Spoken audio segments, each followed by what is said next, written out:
Hello and welcome back, guys. We're now starting a new story, The Two Wielders of OFA, written by AngelSoftFeathers. You can find author's profile link in the description. Let's begin. We understand a lot that most 15-year-olds don't. We understand how to survive, everyone else just understands how to live. And before you call us out on that, let me assure you we know what we're talking about. Some people get the privilege of living, while others are scrapped to the surviving pile. I guess we're nothing but scrap, aren't we? Rufkenhag. Well, we are.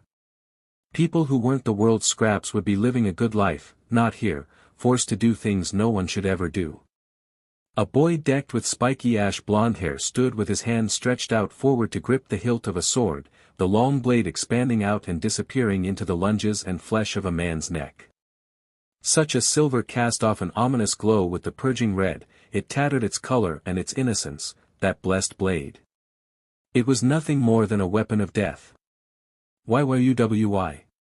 The man gurgled out through the blood spilling out of his mouth. The blade stung as one would expect, and it completely shot his ability to breathe. The boy who held the blade blinked bluntly in return, and gave no answer, but instead yanked his arm backwards to rip the sword out. Shing. Drip drop drip, the blood on the sword fell from the hilt to the tip, dripping down like morning dew off a green leaf on a crisp summer morning before splattering on the ground in gradual drops. The victim's eyes bulged out of his sockets as he opened his mouth to grunt, blood drizzling down his neck like a spilled cup of red wine. His hands clasped his neck to stop the bleeding, but to no avail. He was good as a dead man walking at this point. The boy who gripped the blade merely watched the body in front of him go limp and motionless, seeing it flop down on the wooden floor beneath the two of them. Thump. It was nothing the boy hadn't seen before, so it didn't bother him in the slightest. Who was he, you ask? Well, his name was Bakugo Katsuki, age 15, commonly known as Satsujin, meaning murder or manslaughter, by the heroes and police of Muzutafu, Japan. Bakugo looked at the body for a moment, but found no reason to keep doing so.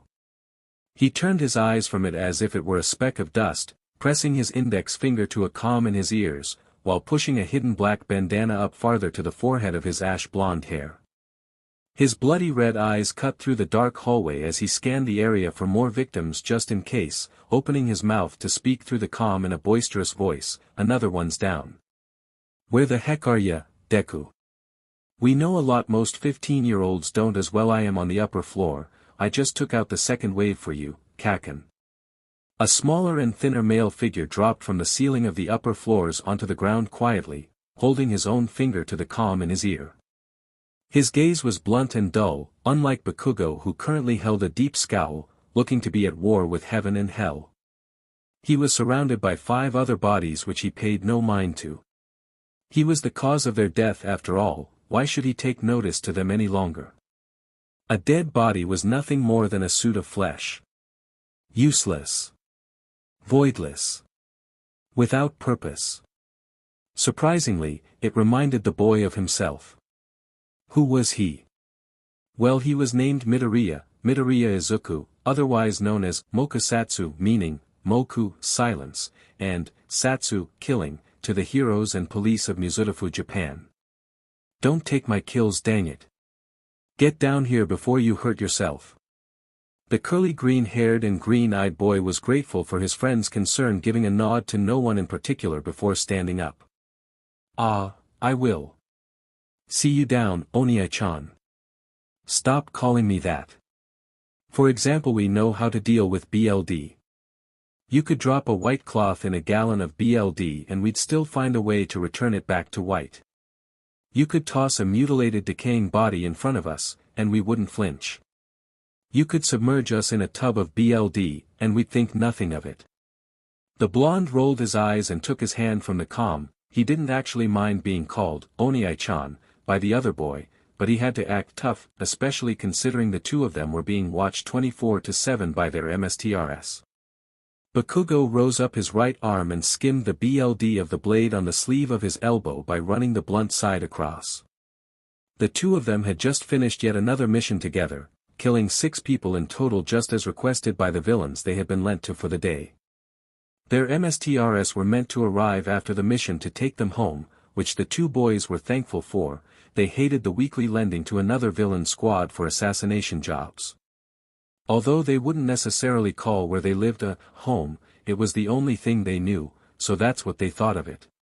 Go ahead, call us cold-hearted, but we didn't know any different. We barely even remembered who we even were, what our lives were, who our parents are, not even how they looked. Sometimes though, we catch a small glimpse of them from our memories, but they were few and blurred. Often we both talk about the vague memories we're shown from time to time. Do we hate our lives? Do we hate ourselves? Do we hate what we do and what we've done? Kacchan.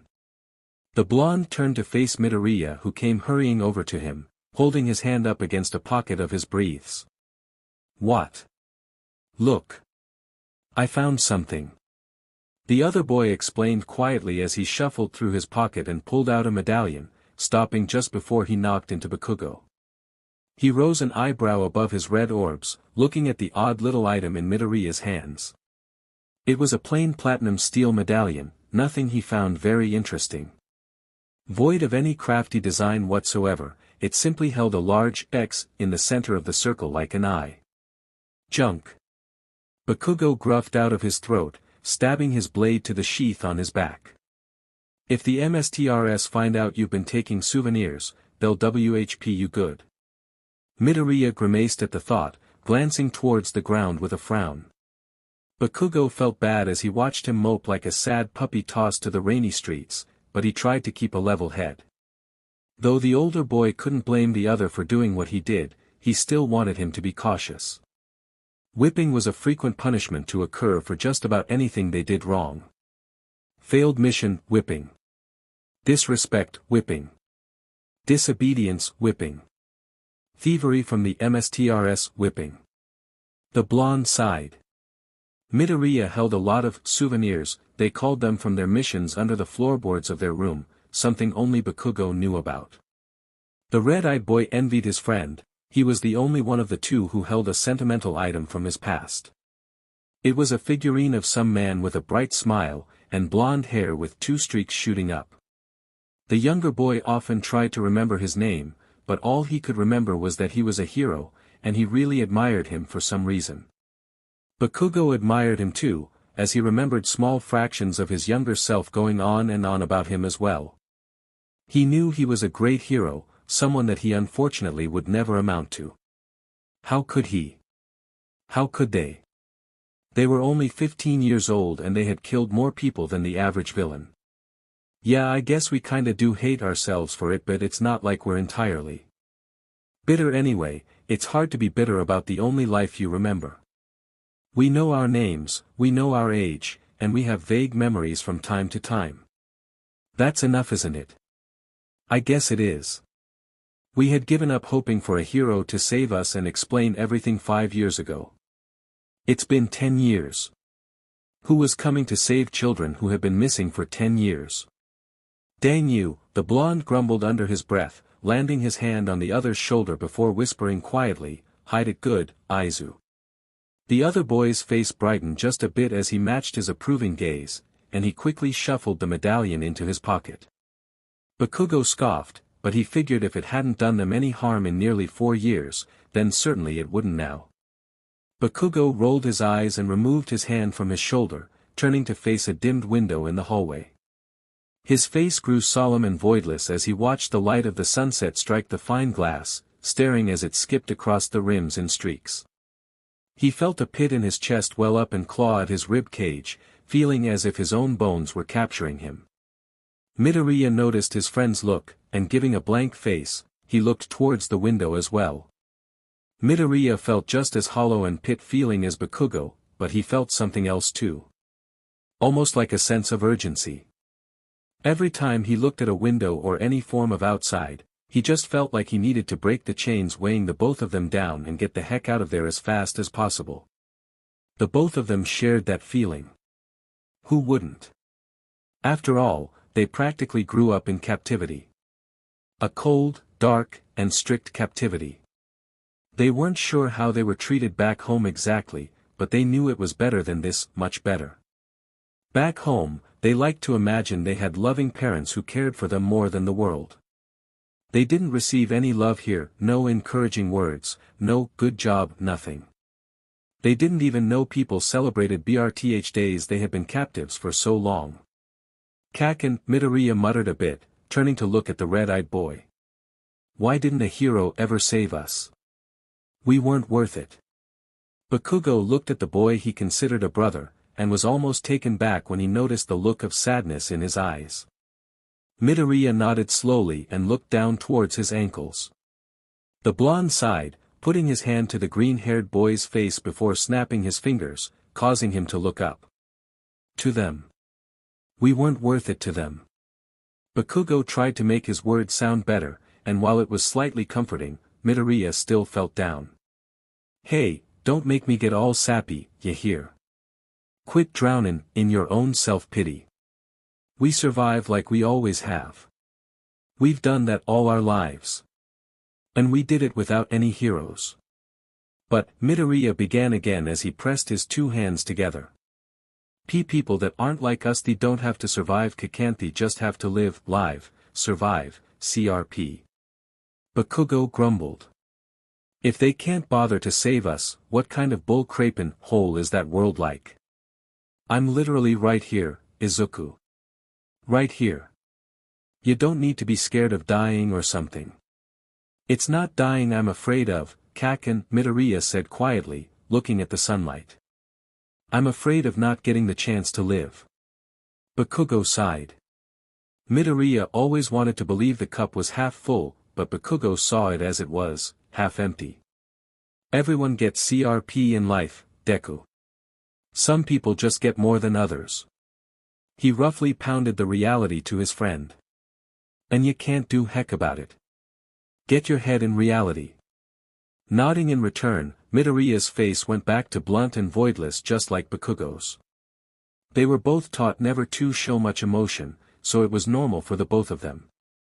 They only ever got time to be themselves and have a decentish conversation for a couple minutes when they finished a mission such as now, or the few spare moments they had between training, Bakugo's usual power accumulation, which SCKED up about their entire day, and then the short 10 minutes they had before they slept. And the whole routine of the lending wasn't even mentioned. I know Kacchan BZZZZ Tiksatsap PPP. NNNNGGGGGH A zap of electricity jabbed Midoriya straight in the hip, a sizzling light of blue zapping and electrifying his body as his hands shot up out of instincts towards his neck. His jaw dropped, and his skin went numb in an instant as he felt his body weaken. DKU-. Bakugo exclaimed as he reached his hand out forward to grab the boy's shoulder before he fell, but was cut short as another hand shot out and grabbed his wrist. Let go, idiots! Midoriya's eyes drooped with his jaw hanging, and it wasn't long before a loud thump rumbled from the floorboard as he collapsed onto his knees, followed by an even louder thump when his upper body smashed against the floor. He lay flat on his stomach, eyes closed, and fingers slightly twitching as he entered the realm of unconsciousness. Every dang time. Bakugo growled under his breath as the hand on his wrist forced him to spur around, coming back to face with a taller and older man. How many corpses? PSH, more than the fingers on your left hand. Bakugo sneered in response as some other men huddled behind him. His eyes glanced to the man's left hand, which was in fact missing, and simply replaced with a rag tied around it as if he had never heard of prosthetics. He was certainly rich enough to get one. Puny brat. Bakugo let out a snarl as another hand whacked HRD on the back of his head and gripped his hair, shoving him down onto his knees. RRGH, Bakugo grunted as a heel jabbed into his back calf, glaring back at them. Alright. I said alright. Apologize, brat. Or your MSTRS ain't getting any money. They hissed behind him. And we'd sure hate to see who they take their anger out on. As much as Bakugo hated to admit it, they were right, and he didn't want to risk that. All their MSTRS cared about was money, that's why they nabbed Midoriya and him in the first place. With a quirk as strong as Bakugo's, He made a perfect killer, and aided by Midoriya who had a knack for flexibility and fine gun shooting, they made a pairing team. The both of them were constantly being lent to villains for assassination jobs, and in return their MSTRs were paid, which kept Bakugo and Midoriya eating 3 meals a day. If they didn't make money by finishing the job, the punishment was worse than a punishing whipping they'd receive from time to time. They had only ever gotten it once when they were 12 years old, and never again would they let it happen a second time. "I'm sorry, sir," Bakugo apologized as convincingly as possible, bowing his head down. The man however could care less about the apology and scoffed, throwing his hands up. "And?" He spat without care. "How many corpses?" "I don't give a dang about your apologies." Bakugo mentally cursed the very living soul of the man, but responded obediently. 6 corpses of the 6 main generals, 'bout 10 extras, soldiers, just like you wanted. You two did all that, did ya?" Bakugo knew he was unconvinced, so he looked at him with his motionless expression again. "Another job, another payment. That's all we're good for. Might as well get it right. PSH, don't get ahead of yourself. However, why we're worth the payment." The man admitted, scrolling his finger along a line of cash in his hand. Bakugo only blinked at the money. Of course he didn't care about it, he didn't get any of it. All he got was some decent meals, with a side plate of work, busy days, and the dreaded power accumulation. Then it was more looking for jobs, training for the jobs, doing the jobs, and repeating the process. It was unfortunate the two had become so well known through the dark part of Muzurifu. But like I said before, what could they do about it? He glanced to Midoriya's unconscious figure. You would think he'd be panicked, or at least shocked, but he was honestly calm with it all. After every mission they did, this was how they were handled. Like stray dogs on the streets, they were tracked quickly, and then they were knocked out, dragged away, and when they woke up they were back in the beds of their room at their MSTRS monastery. They were probably smart to do this. After all, for their first 10 missions, they had tried to kill their MSTRS each time before they took matters into their own hands and knocked them out instead. It was easier for them, and they didn't care a bit about how it made Bakugo or Midoriya feel. Who would? He felt like scoffing over the thoughts, but instead ended in a grunt when footsteps suddenly seemed to just pop up near him, and a heavy hand quickly pressed up against his head to shove him aside. Knock this brat out and get them out of my sight already. Another man snarled after pushing Bakugo aside, nearly making him fall over had he not caught himself by shooting his hands out in front of him, which now led him to be on his hands and knees. Bakugo didn't argue, and simply looked up to who it was.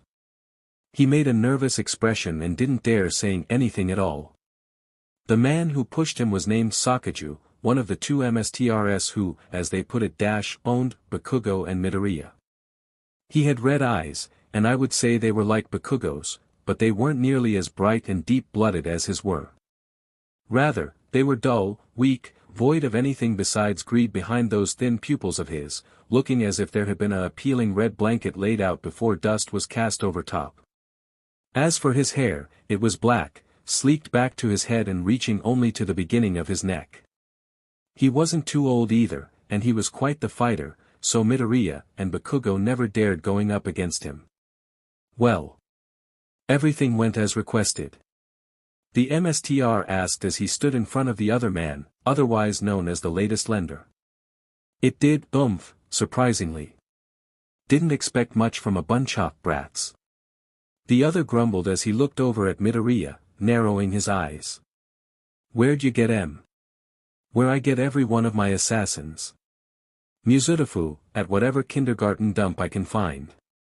Bakugo felt the rage kindling in his veins as he glared towards one of his MSTRs, still keeping his mouth shut.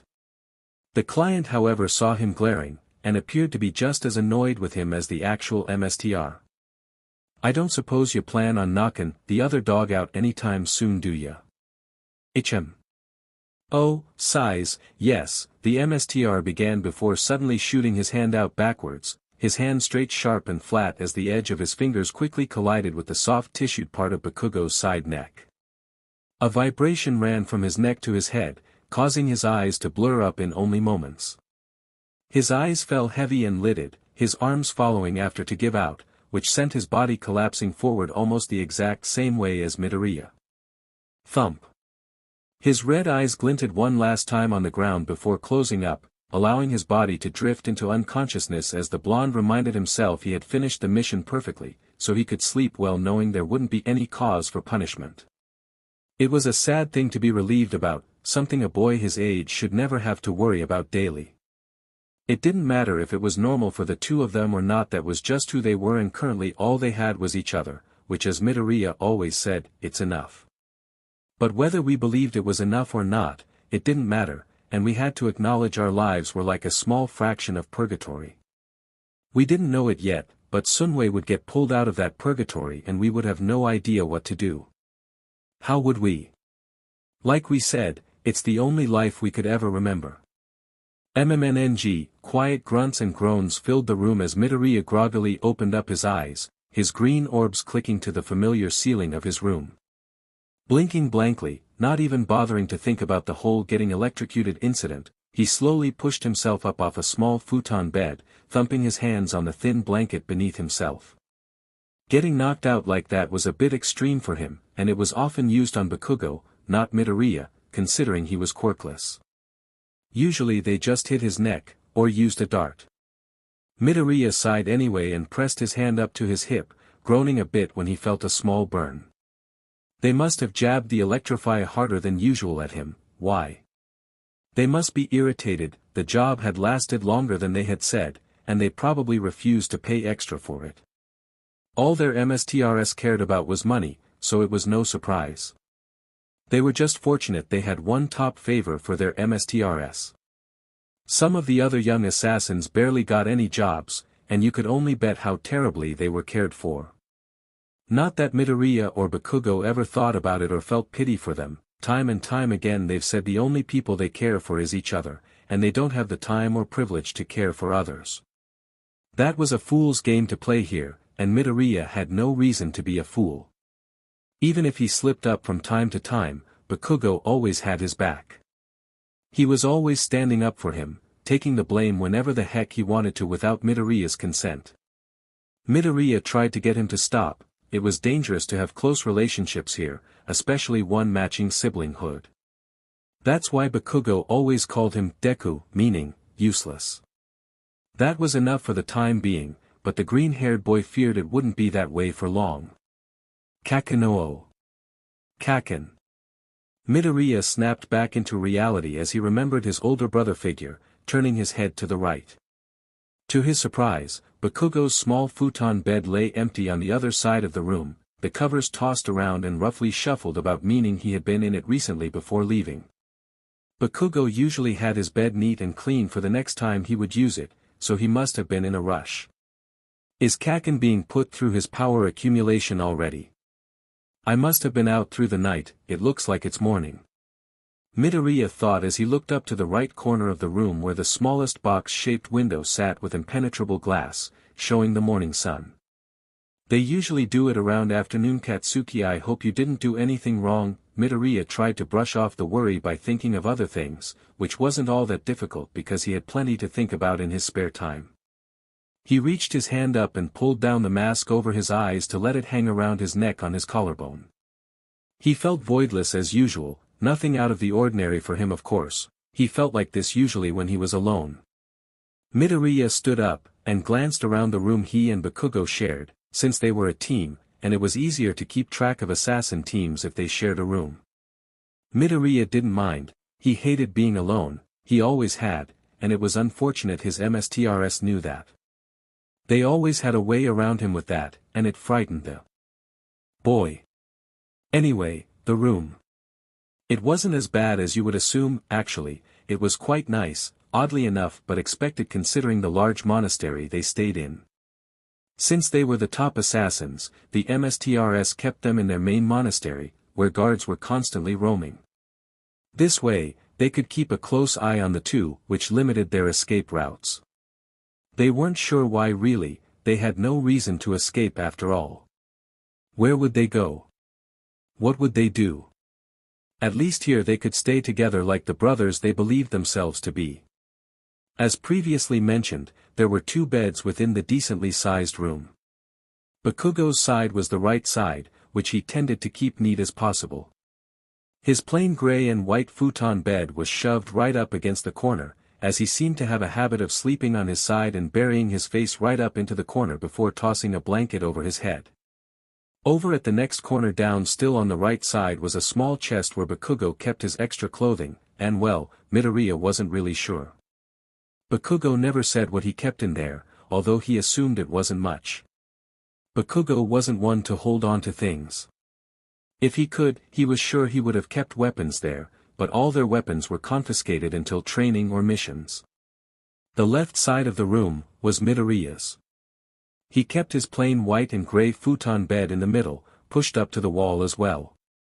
His chest was placed right at the foot of the bed against the wall where he could easily reach to open it up. Like Bakugo, he also held extra clothing there, but he also held other things. He had random rocks tossed inside, string, and fake leaves he would find from time to time. Midoriya had always been a crafty child, so he would often make things out of them, then take them apart and do it all over again. It was almost like a jigsaw puzzle. He also kept a certain thin stick inside, which he used to pop up the floorboard under his bed. He kept all his little mission souvenirs there, including the small figurine of that smiling hero.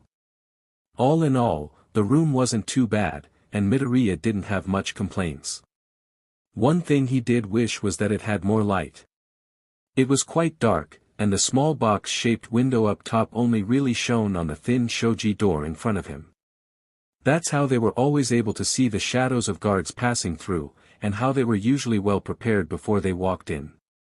Midoriya hummed a bit as he walked over to the door and pressed his hand up against the rims around the doorframe. He pressed his eyes closer to it, managing to see between the small holes of the fibers, only in a blurred vision unfortunately. All he could make out was the wall and the floor behind the shoji door, which wasn't useful for finding Bakugo at all. His face grew poutful and he turned away from it, leaning against the wall beside his bed before sliding back down into a sitting position. Now that Midoriya thought about it, he did remember Mr. Sakaju talking about a large sum of money being offered for the boy's service, but for some reason the MSTRS weren't sure about going through with it. Sometimes Bakugo or Midoriya were brought to the people who wanted to pay for their services, to see how they fought and acted. Maybe that's where Bakugo was.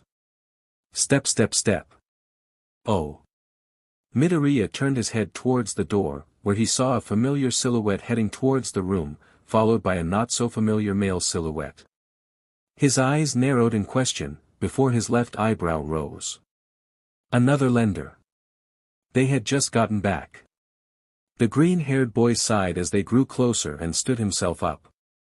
And this is our other assassin, Midoriya Izuku, or as society would know him, Mokusatsu. Sensei Sakaju. Midoriya thought, now positively convinced that this was another client wanting their services. I've heard he's quirkless. Does a low-ranking brat make his way to the top? Another voice asked, this one younger than his MSTR, but matching in shallowness. Work. Midoriya backed over to the middle of the room with his hands behind his back, watching as Sakaju's hand landed on the sliding handle before the shoji door was slid open. Behind the door stood not only his MSTR, but a scruffier and rather eerie-looking man. He couldn't make out his face as he wore a large black hoodie over his hair, keeping his hand inside the pocket on the waist with his thumbs hanging out. His hair looked just as scruffy as his figure, hanging down over his face where nothing but his crusted skin showed beneath and around his mouth. He gave Midoriya an off feeling, but he didn't move back and stayed standing still with a firm gaze. Sensei. He spoke with respect and bowed his head down. Pushed, a SCK up. The man muttered with a roll of his eyes behind his hair, his eyes wandering over around the room. Midoriya didn't let the words get to him and rose his head back up. They had to treat their MSTRS with respect, didn't he know that? Did he think they did what they did out of pure will? An obedient one at that. I assure you the two of them will be well worth your while. Sakaju explained, giving Midoriya a sharp look for no reason as he looked towards the man. However, due to the circumstances of the requested mission, that'll be extra than our usual amount. Extra. Greedy knuckled guy. The man said in a quiet voice again, shrugging his shoulder. I suppose that wouldn't hurt. I plan to attack UA in a couple of days, maybe 3, I want them in the morning on the second day. UUA-. Midoriya quickly slapped both his hands over his mouth as he spoke out abruptly without thought.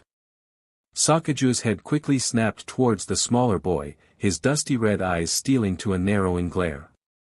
I mean, yes, sorry sensei. I didn't mean to speak, please forgive me. Midoriya quickly exclaimed as he dropped his hands from his mouth, bowing his head once again in apology. Insolent brat. Sakaju grumbled under his breath as he ran his heavy hand down his face, annoyed grumbling coming from his throat. The client rose his eyebrow at Midoriya, and without permission, advanced off towards him to stand in front of him. You know UA? The client asked as he took out his hand and pressed his index finger under Midoriya's chin, lifting his face up to match the gaze of his eyes. Midoriya's green eyes caught sight of red orbs staring back at him, and he slightly flinched, but stayed still as possible before answering. I know the basics, sir, he spoke carefully and slowly, watching the hand under his chin carefully. The man smirked slowly and took his hand back, turning to look at Sakaju. He looks a little weak, but the other at least seems promising. You'll get your payment after the mission. With that, the client walked out of the room after shuffling his hands back in his pockets, leaving at an even pace down the hallway. Midoriya wanted to glare, but he hid it away and looked towards Sakaju with a nervous expression, shuffling his hands together behind his back with his fingers fiddling one with another. I'm sorry, sensei, I really didn't mean to speak out, sir.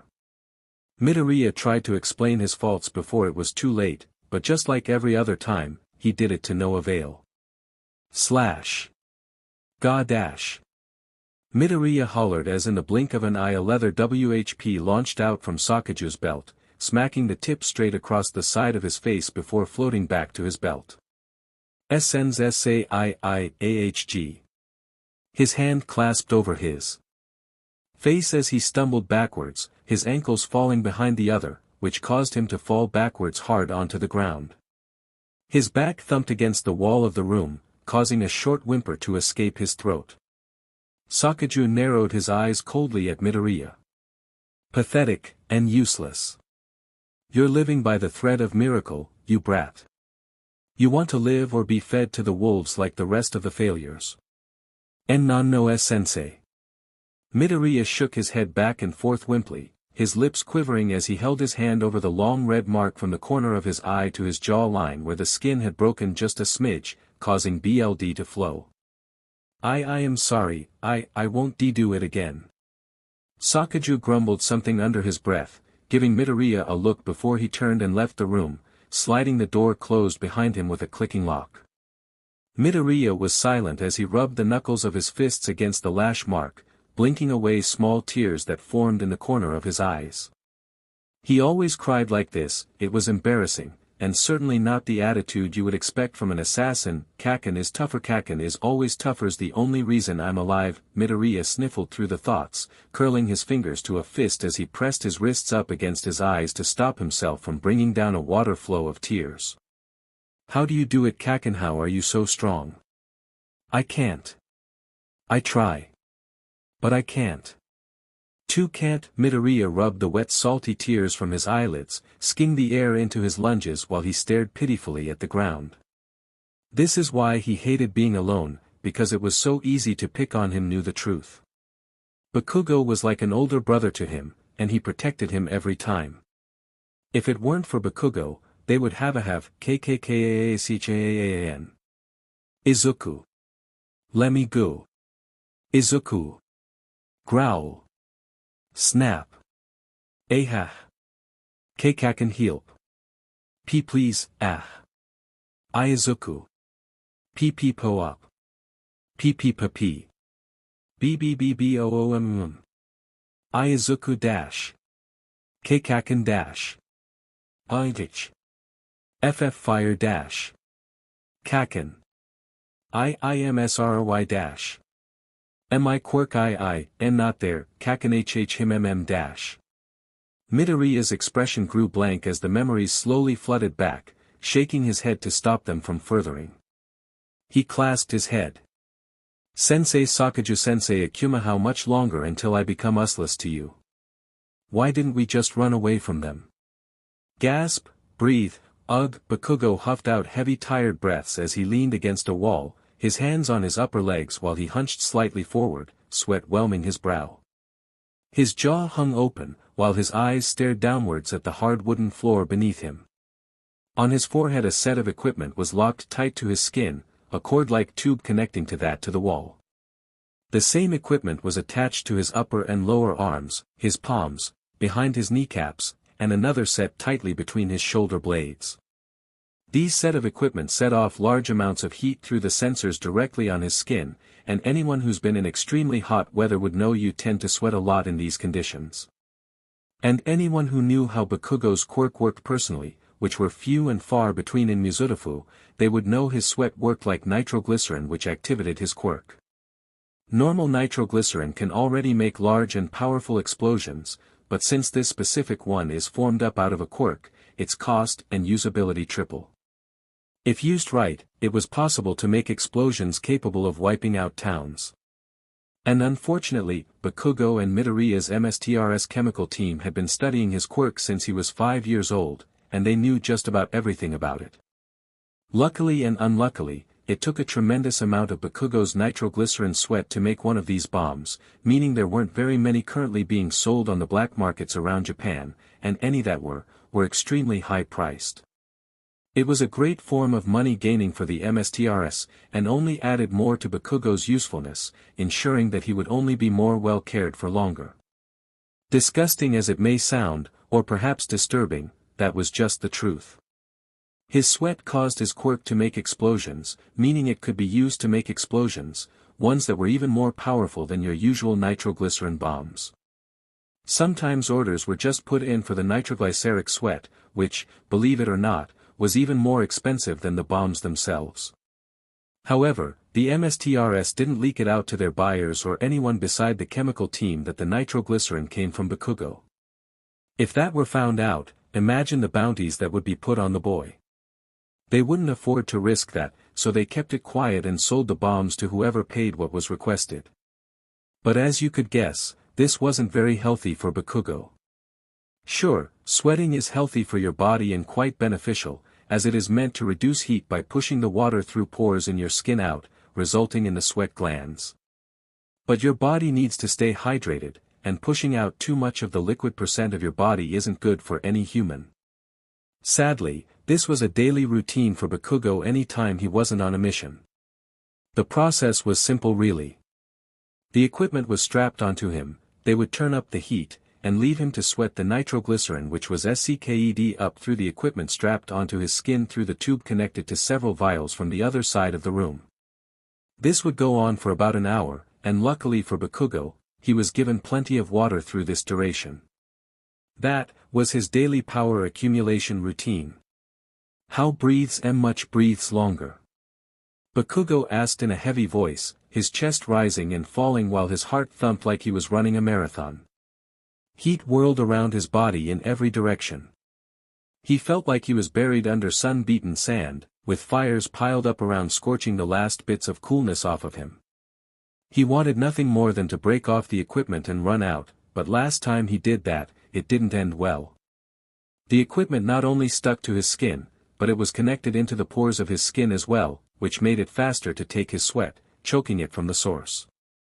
One of the leads for the chemical team who stood observing him looked over.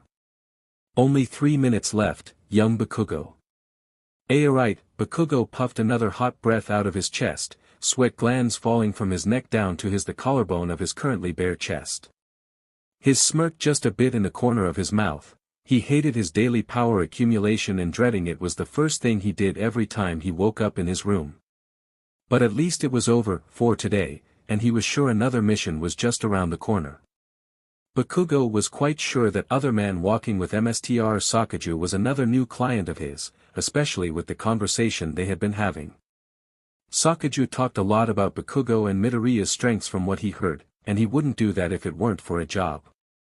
Bakugo slightly glared at the impenetrable wall of glass to his left, wishing it were thin enough to break.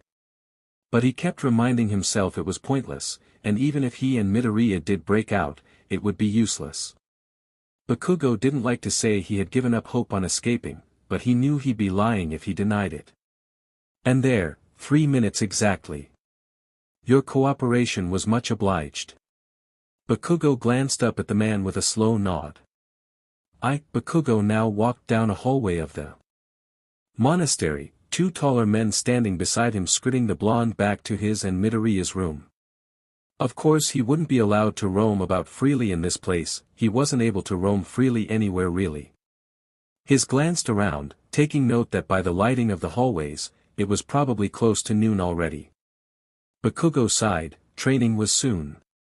He still felt sluggish from the power accumulation, he always did, but no one seemed to care, which is why he had to push himself twice as hard during training just to keep up. If he faltered even once, then the MSTRS would think he were getting sluggish, which would require even more training. They didn't want their 2 money-making individuals to fall rusty, and they were serious about that. The blonde didn't really care about it anymore. Like he always told Midoriya, all they had to do was survive like they always did. Bakugo believed as long as he did that, he was winning in whatever game the MSTRS had them running in a circle for. Liar. You're just weak, Katsuki, Weak, Bakugo rolled his eyes at his own thoughts. I'm alive. You don't fight back. I don't care anymore. You could have your life back. I don't remember my dang life. Because you gave it up too soon. Bakugo's face went blank as they stopped in front of the sliding door of his and Midoriya's room. He swallowed a hard lump in his throat, feeling pathetic from his own thought. I don't care. Bakugo glared at his own chest, but soon rose his head as soon as he heard the door slide open, revealing the room. Get in. One man roughly growled and thumped his hand HRD on Bakugo's back, shoving him into the room at such a force Bakugo nearly fell forward had he not shot out his arms for balance. Trainings in a half-hour, brats. Shut up till then. With that, the door roughly closed behind them, and Bakugo let out another breath before sitting down right where he stood, holding his hand over his forehead. Oh, Kacchan. Bakugo blinked and turned his eyes to glance over to one corner of the room where Midoriya was sitting curled up with a weak smile on his face. The blonde became curious to his unusual placement of sitting and dropped his hand down from his forehead. Izuku — Are you alright? Were you getting your power accumulation? Midoriya asked, keeping his 2 hands pressed together between his knees. Yeah, Bakugo muttered with a nod, wondering what he was talking so fast for. Yeah, alright. Ha. Oh, I'm fine, Katsuki. Midoriya responded with a smaller smile, still carrying a weak look in his eyes that appeared to be a little red around his pupils. Bakugo narrowed his eyes for a moment. What happened? Midoriya shrugged sheepishly. He began and fiddled with his hands, still smiling nervously. I slipped up a Gaina and Sensei Sakaju likes to pick on me a lot so, Bakugo's eyes grew slimmer in a glare. What did he do? He asked, a tone of protectiveness in the back of his throat. Just a little WHP. Midoriya responded slowly, shuffling out of the dark corner with his hands and knees before sitting in front of Bakugo, looking at him. The whiplash on the side of his face was still red with a small scar down it, a small bruise forming around the lash wound. Bakugo's eyes widened for a moment, but glared in the end, his red eyes glinting. Why? I slipped up, Onii-chan, Midoriya spoke quietly. I spoke without permission, what did you say? Midoriya flinched, and gave a nervous glance again. Bakugo hadn't necessarily meant to yell but, why? Why? They were always picking on Midoriya over the stupidest things. Usually he was there to stop it, but of course they would do something like this while he wasn't in the room. I just said the name of a location, that's all." Midoriya was still quiet as he spoke, looking towards his hands as he rubbed his wrists up against one another. I am fine, Katsuki." "Really?" Midoriya looked back up at Bakugo, his expression going blank, but the blonde didn't want that just to be the end of it.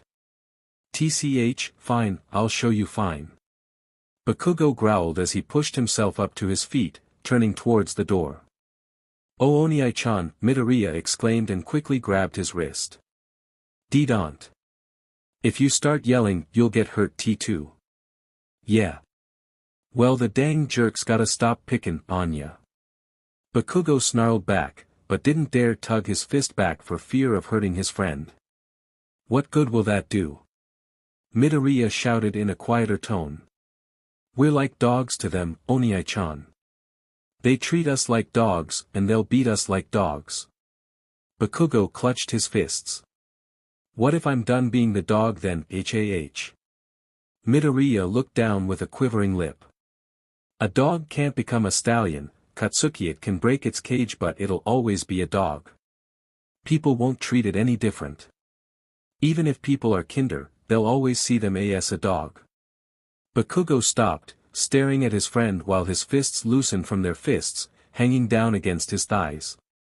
"We can't do anything, Onii-chan," Midoriya muttered quietly as he let his wrist go, holding his hands together again. "And that's Okyuri, their top prize, Katsuki. They won't hurt you as badly." The blonde hated to admit to that.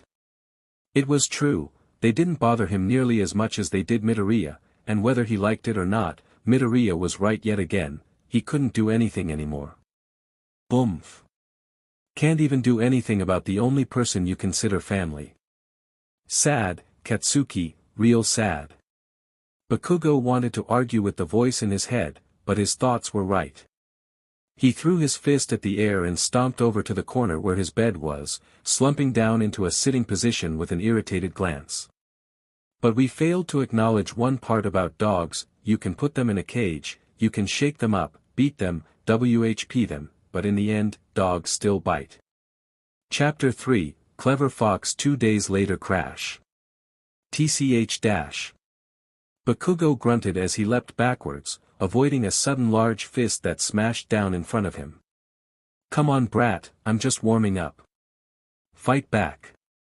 A large man exclaimed, smashing his abnormally large fists towards Bakugo so fast that he didn't have time to think of any moves. "Shut up!" Bakugo exclaimed as he shot himself up and above the man, unsheathing the sword from his back before curling himself into a spiraling ball, slashing the sword in between his shoulder blades. "Ha! Don't hurt nothin'," the man exclaimed with a maniacal grin as he shot his large elbow backwards, slamming it into Bakugo's gut. "URK dash." Bakugo snapped his jaws shut as he felt the vomit bile in his throat from the heavy impact on his gut, the wind whipping behind him as he was thrown back. Bam! Bakugo's back smashed into the wall, causing his arms to shoot out of instinct just as his jaw dropped open. "Gotta keep moving brat." Bakugo's eyes flared open with panic as the man's fist shot forward yet again, no sign of him tiring down at all like he had been trying to get him to do. This had been going on for nearly 30 minutes now, and he was still fit as a fiddle. Bakugo tried to scramble away, but he didn't get the chance before the hard bony knuckles of the man's fist smashed against his rib cage, his other hand lunging out to grip around his throat. URK dash. Bakugo held his breath to keep himself from throwing up, now absolutely positive that bruise he had felt earlier was much larger on his abdomen now. He gritted his teeth as the man rose him up by the throat, roughly pinning his smaller figure to the wall. "D-dang you! Ugh dash!" Bakugo exclaimed through gritted teeth as he held his cramped hand over the man's fist, blasting an explosion that still did nothing to him. The man on the other hand grinned again, laughing at the pathetic attempt to get away. 6 battles in 2 weeks and you still haven't beat me, weakling." Bakugo growled at him as he rose up his leg, throwing pathetic heel kicks at his collarbone. "Do you yield, kid?" "No." Bakugo hissed back, looking at the ground where all his weapons were tossed about. I am gonna beat you dash.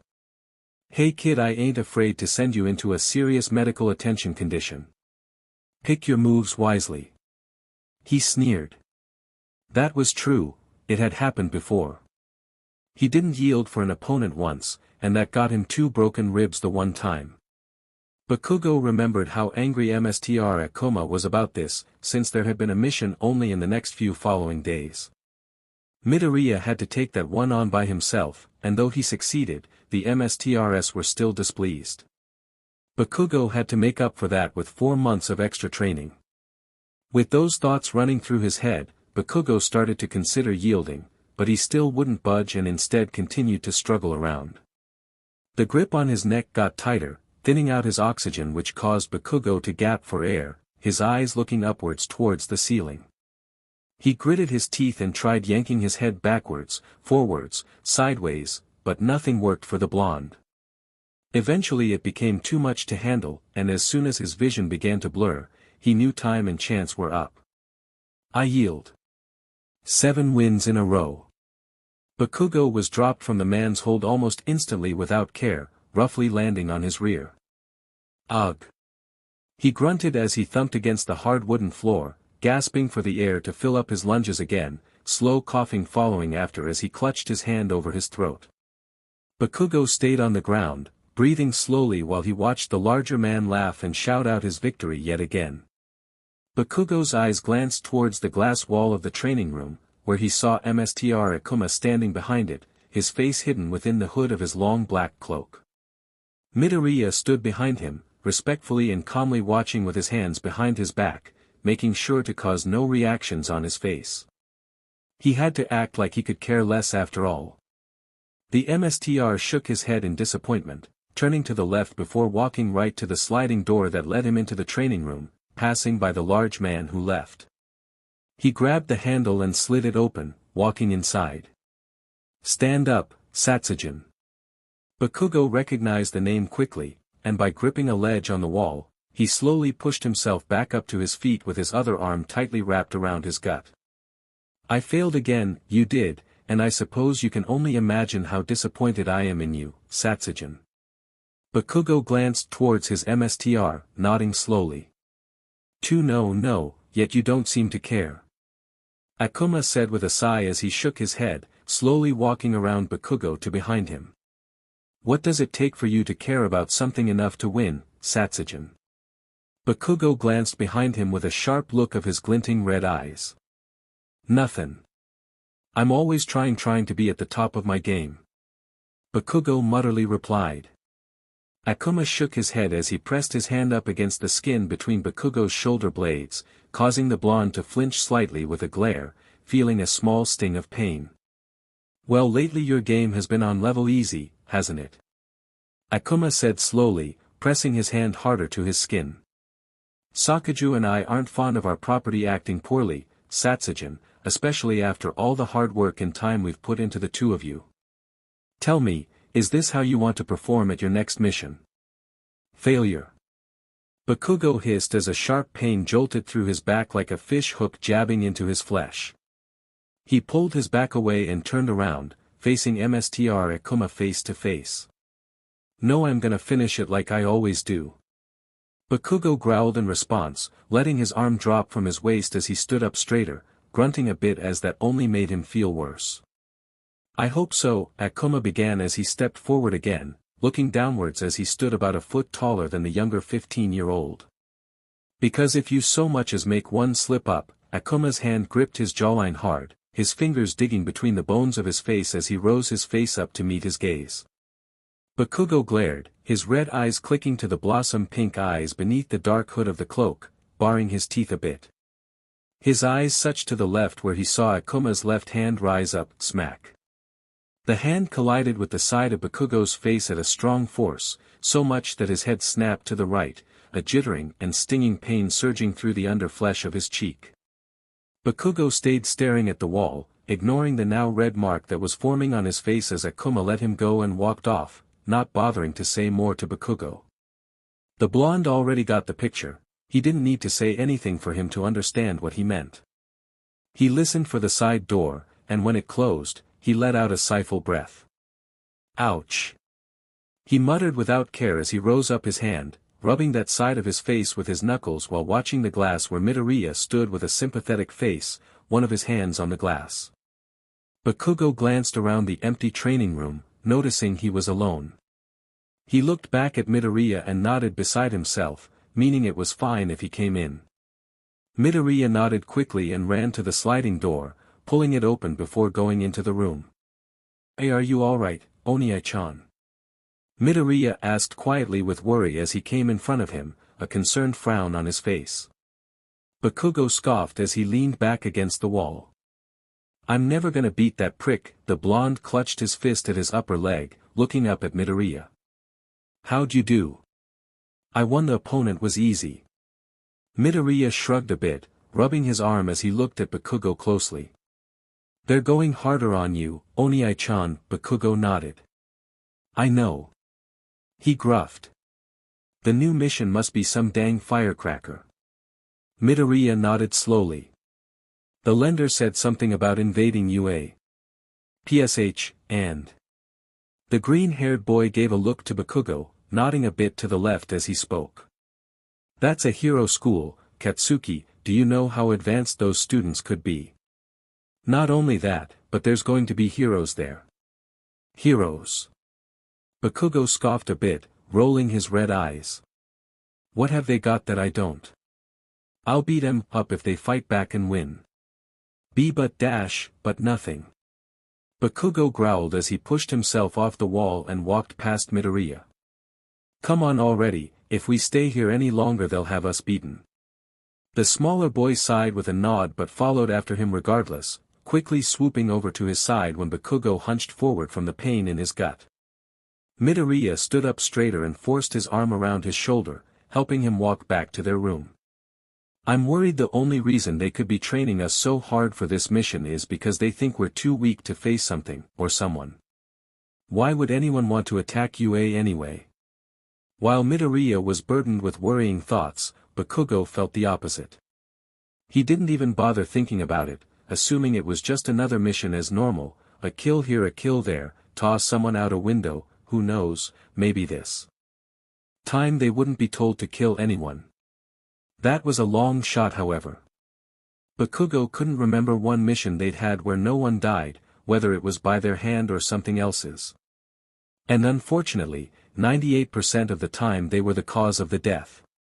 Again, they didn't care. They had grown up to know that their own lives meant more than others, with the exception of them protecting each other. Bakugo and Midoriya could live through watching themselves kill people, what they couldn't live through would be the other's death. Bakugo always swore to carry out the mission, ensuring no punishment to him or Midoriya, but above all else he knew he would sacrifice the mission if it meant keeping Midoriya alive.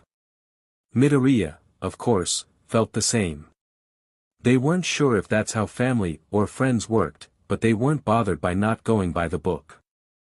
As far as they were concerned, they were brothers, BLD or not, and no one would change that.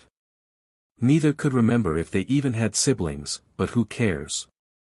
If their family really did care so much, they would have gotten them. If your family cared about you, they would have come to save you, now wouldn't they have? Bakugo Katsuki. Bakugo stopped just as they were coming to the door, blinking for a moment while his friend looked towards him. Kacchan. Bakugo blinked and looked at him. What was that just now? Another vague memory. He remembered it sounding something like Mstr Sakaju's voice, but he must be mistaken. He believed that if his parents cared enough, they would have saved him. No one put that thought in his head.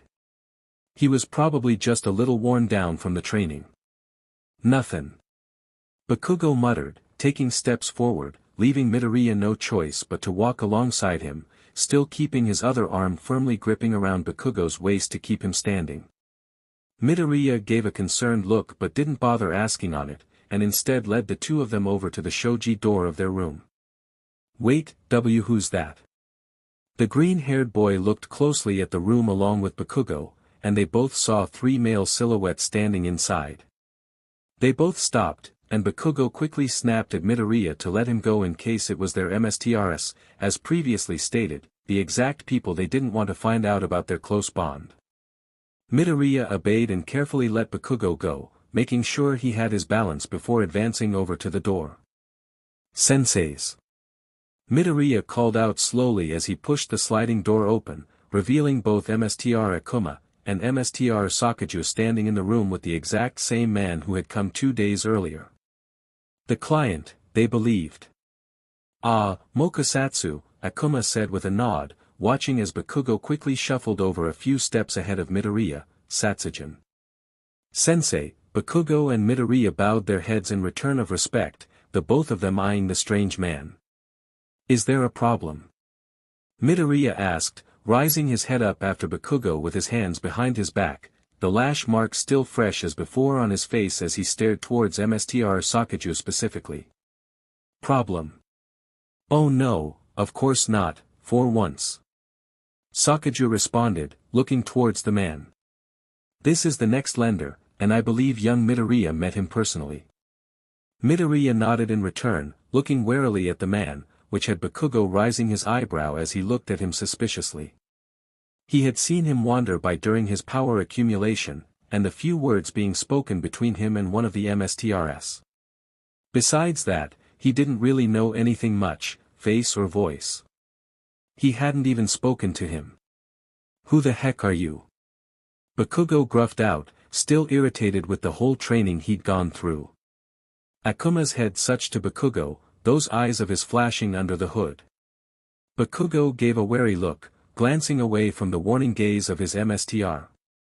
Shigaraki, the man spoke up, rising his head for the features of his face to show under the black hood of the hoodie he still wore, Shigaraki Tamura, and you could say Iron a league, a villain league. Bakugo looked towards him. Another villain was it? He wasn't sure why he was expecting someone other than a villain, who else would need a murderous assassin besides people like him. You two will be working for me for a little while. All I require is your service during my attack at USJ. Midoriya and Bakugo glanced one to the other, then back at him. It's not like they needed to nod or anything, it wasn't their choice on what mission they did and didn't do, never had been, and never would be. Remember this, Shigaraki Tamura, Sakaju said as he turned to face the villain with a cold stare, if you lose either one of my assassins during this meaningless raid, I will have you pay us every day until you have returned them, and if you so much as disagree once, I will send every man and assassin I have straight for you. Is that clear? Shigaraki narrowed his eyes towards the MSTR, but he appeared to be quite confident in his success, so he nodded. They'll be brought back as soon as my work at UA is finished. Good. Sakaju muttered under his breath, a clever look in his eyes as he turned to look at Bakugo and Midoriya. You two will be leaving tomorrow, no questions asked, am I clear? Yes, sensei. Bowing their heads for the second time in a row, they caught a scoff from Shigaraki. He had to be pestered, didn't he? If they didn't have to bow their heads they wouldn't, but neither of them felt like throwing up BLD a day before a mission, so they kept quiet and kept their heads down as their MSTRs passed them by to leave with Shigaraki behind them. But before Shigaraki left the room, he stopped at the doorway and glanced back at the two assassins just as they rose their heads again. If I were to tell you to kill anyone, child or hero, would you either of you do it? Bakugo and Midoriya both turned their heads and looked straight at him. As long as you're paying our MSTRs for our service, we'll do whatever you want us to do. Midoriya spoke, glancing at Bakugo who furthered. Means we'll kill anyone. Shigaraki smirked. Well, isn't that wonderful then? Seems I'll have plenty of use for the two of you. Bakugo's eyes glinted, and Midoriya gave a cold stare as he closed the sliding door behind him, turning and leaving without so much as another word. As soon as he left, Bakugo let out a heavy sigh and quickly sat down against the wall of his side of the room, letting his hand lightly fall onto his abdomen. Dang bulldozing bull craper. Bakugo hissed under his breath. Midoriya walked over to him and sat down as well. He keeps hitting the same spot every time, doesn't he? TCH, ya mental machine. Bakugo growled in return, lifting the one end of his training suit before pulling it upwards to examine his abdomen. Gasps Kacchan dash. Midoriya exclaimed as soon as he saw what was paining the blonde so much, his jaw falling to a gap. Bakugo looked down, and a horrified glance whelmed over his features for a moment. A large bruise about the size of a baseball was framed in the skin right in the middle of his abdomen, the one place the opponent he went up against for training always hit. It was already a deep blackish purple at this point, a red outline surrounding the bruise. Ugh! Bakugo groaned in annoyance, pulling the shirt back down over it before resting his arm over his eyes. Sensei Akuma and Sensei Sakaju can't send you on a mission with that. We have to tell them, or dash. Midoriya began before he was cut off. Heck no. Bakugo snapped. Ain't none of them gonna listen or care. S'long as I make sure Bulldozer doesn't hit me there again I'll be fine. Midoriya wanted to argue, but there really wasn't anything to argue about. Bakugo was right, no one would care, they'd send them both to the mission anyway, if not, they lose potential money, and when that happened, the MSTRS were beasts no one wanted to be around. They do anything for money, try anything for money, through their assassins, that's just who they were. Bakugo sighed and clasped his fists over his eyes with a groan while Midoriya sat beside him being able to offer no assistance. He sighed himself and looked down at his palms. Even if Midoriya killed people almost every week, there was always a part of him that longed to help people. It would always bring his thoughts back to that smiling hero figurine of his, he had no idea who it was, or who gave it to him, but it felt special. It wouldn't have been very special if his younger self hadn't been carrying it with him, right? Either way, it was something that led him to his past, so how could he not think on it daily? Bakugo on the other hand, Midoriya didn't think he thought about helping others at all. He gave up trying to be better, and trying to find a way out long before Midoriya had. Midoriya had only stopped when he realized he was always dragging the blonde along with him, getting them both caught when they were found trying to escape.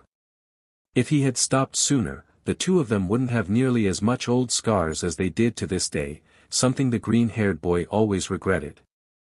Now all Bakugo cared about was surviving, not living, not being happy, just surviving and protecting the both of them. Somewhere in his heart, buried deep under all the hurt and pain the MSTRS had casted over him, Midoriya hoped that someday Bakugo's hope would spark back up again. But he doubted that was even possible at this point. Well, how went the training? Quite well, Iwao said he only needs a day more of training with Satsujin until he's sure the boy will falter. Most excellent, I see. Indeed. What of Mokusatsu? He's already quirkless, there's no need to take precautions for his faltering. I suppose that is true. And you are sure we'll get them back after we've had our fill of the money. But of course, after all, they'll either be shoved into jail cells or some foster care. Nothing our assassins won't be able to break through to. I will admit the thought is rather amusing. How unfortunate Shigaraki's wariness isn't as large as his goal. Darkly chuckles. Right, you are indeed. Chapter 4, Fearful Eyes. You know, we never enjoyed the nighttime back at the MSTRS monastery, in fact, it was one of the things we dreaded the most. For most people, nighttime was a time to unwind, relax, and regenerate for the next day ahead. For us, well, that night. 9:34 p.m. The winds blew slowly and shallowly outside the large monastery, combined with the sounds of branches scraping against each other. It was a night you could call peaceful. However, it wasn't, not for Midoriya and Bakugo that was. Midoriya was wide awake as he sat against the wall against his bed, watching the small box-shaped window up in the corner with a grimacing face. Unlike him, Bakugo was fast asleep, although you wouldn't have guessed that with the way he was constantly shifting around in his bed and the small grunts he was making. The green-haired boy glanced to his friend, wondering if he was suffering from another nightmare, or if the pain from the bruise on his abdomen was causing him distress in his sleep. Nightmares were more common for them, and on the rare occasions they had memories about their former lives when they were children. It was because of nightmares Bakugo used to rarely sleep at all. Sometimes he would skip a meal and hide it someplace in the room and sleep instead, then when nighttime rolled around, he'd eat the food and continue the process. That was around a few years ago, back when the nightmares used to shake him up so badly, He'd wake up screaming and Midoriya had to cover his mouth every time so the MSTRS wouldn't barge in and make a scene. The first few times the nightmares rolled around in, Midoriya hadn't known what to do when the blonde woke up hollering, so he just sat next to him pleading for him to quiet down and that he was right beside him. But Bakugo suffered worse nightmares than Midoriya ever had, so his words meant nothing as Bakugo's mind would always shift from reality to the dream, and that's what kept him screaming. The MSTRS would then barge into the room, and each and every time Midoriya tried to stop them from going to Bakugo, trying to explain he just needed to calm down, they'd smack him aside and drag the blonde out of the room. An hour or so would pass before they finally brought a numb and emotionless Bakugo back, who looked drained of energy. Midoriya never did find out what they did to him every time, but he knew it couldn't be good, as that would only spark up more nightmares. Since that night, after a few months or so passed, Midoriya began to take it into his own hands to quiet Bakugo down. Sometimes that would include pinning him down and keeping both hands over his mouth until he piped down, or by knocking him out if it took too long. You'd think that would be a cruel thing to do, but based up against what Bakugo was going through every night, it was nothing. And like Bakugo always said, survival was everything here, and if you have to chop your hand off to live, then chop your hand off. Happiness didn't mean anything to the blonde anymore. And slowly, that influence was beginning to take over Midoriya. As for Midoriya, his condition never changed, and he learned how to handle it by himself.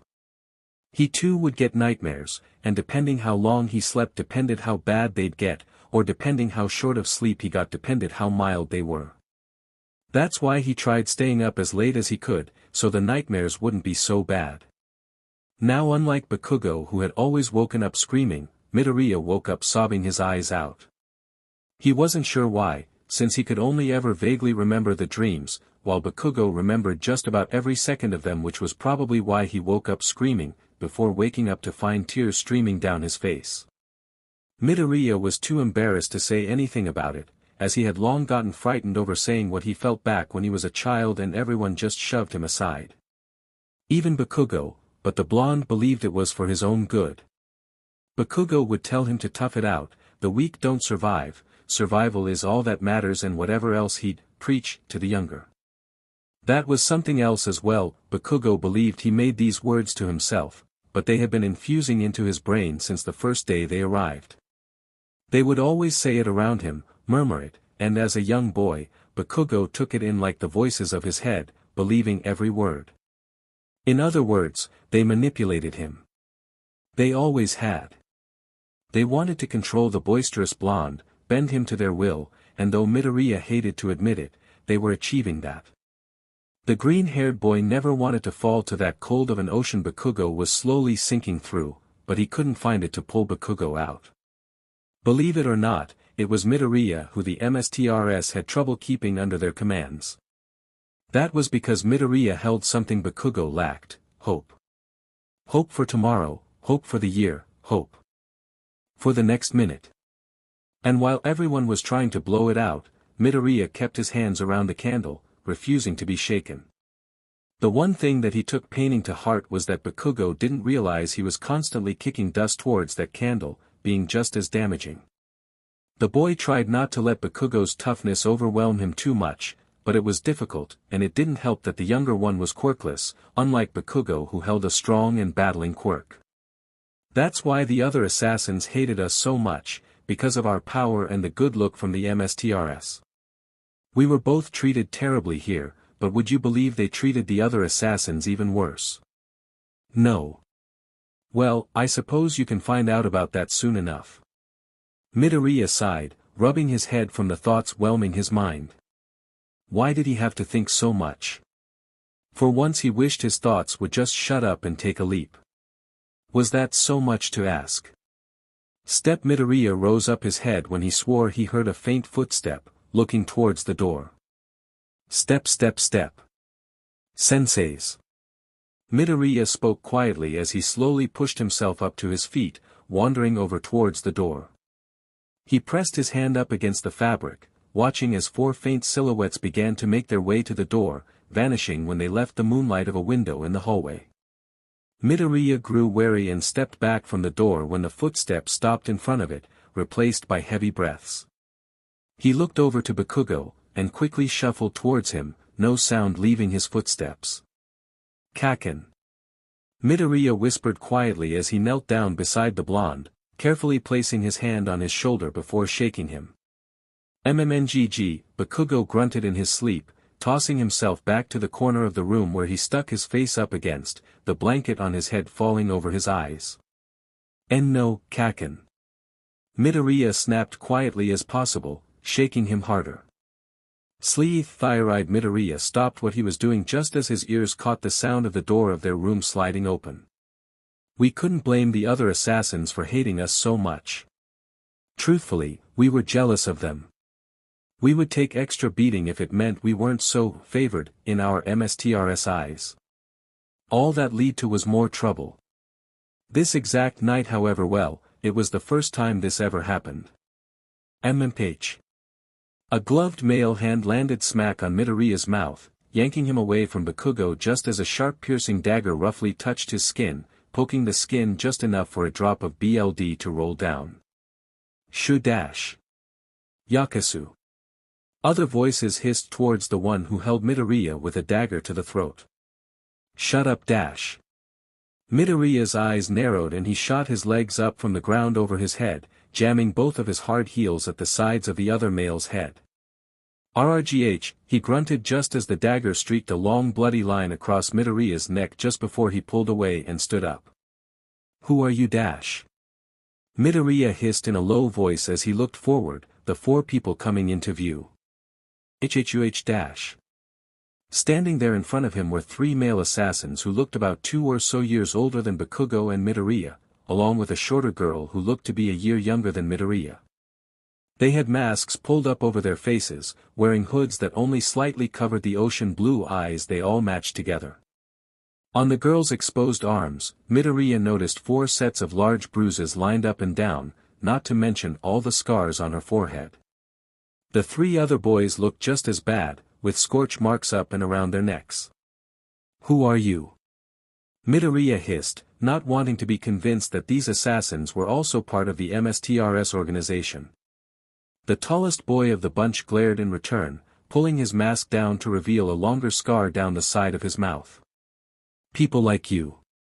He growled as he turned around, pulling the shirt of his back down a bit to reveal a burn marking in between his shoulder blades. Midoriya recognized the mark, and took a step back.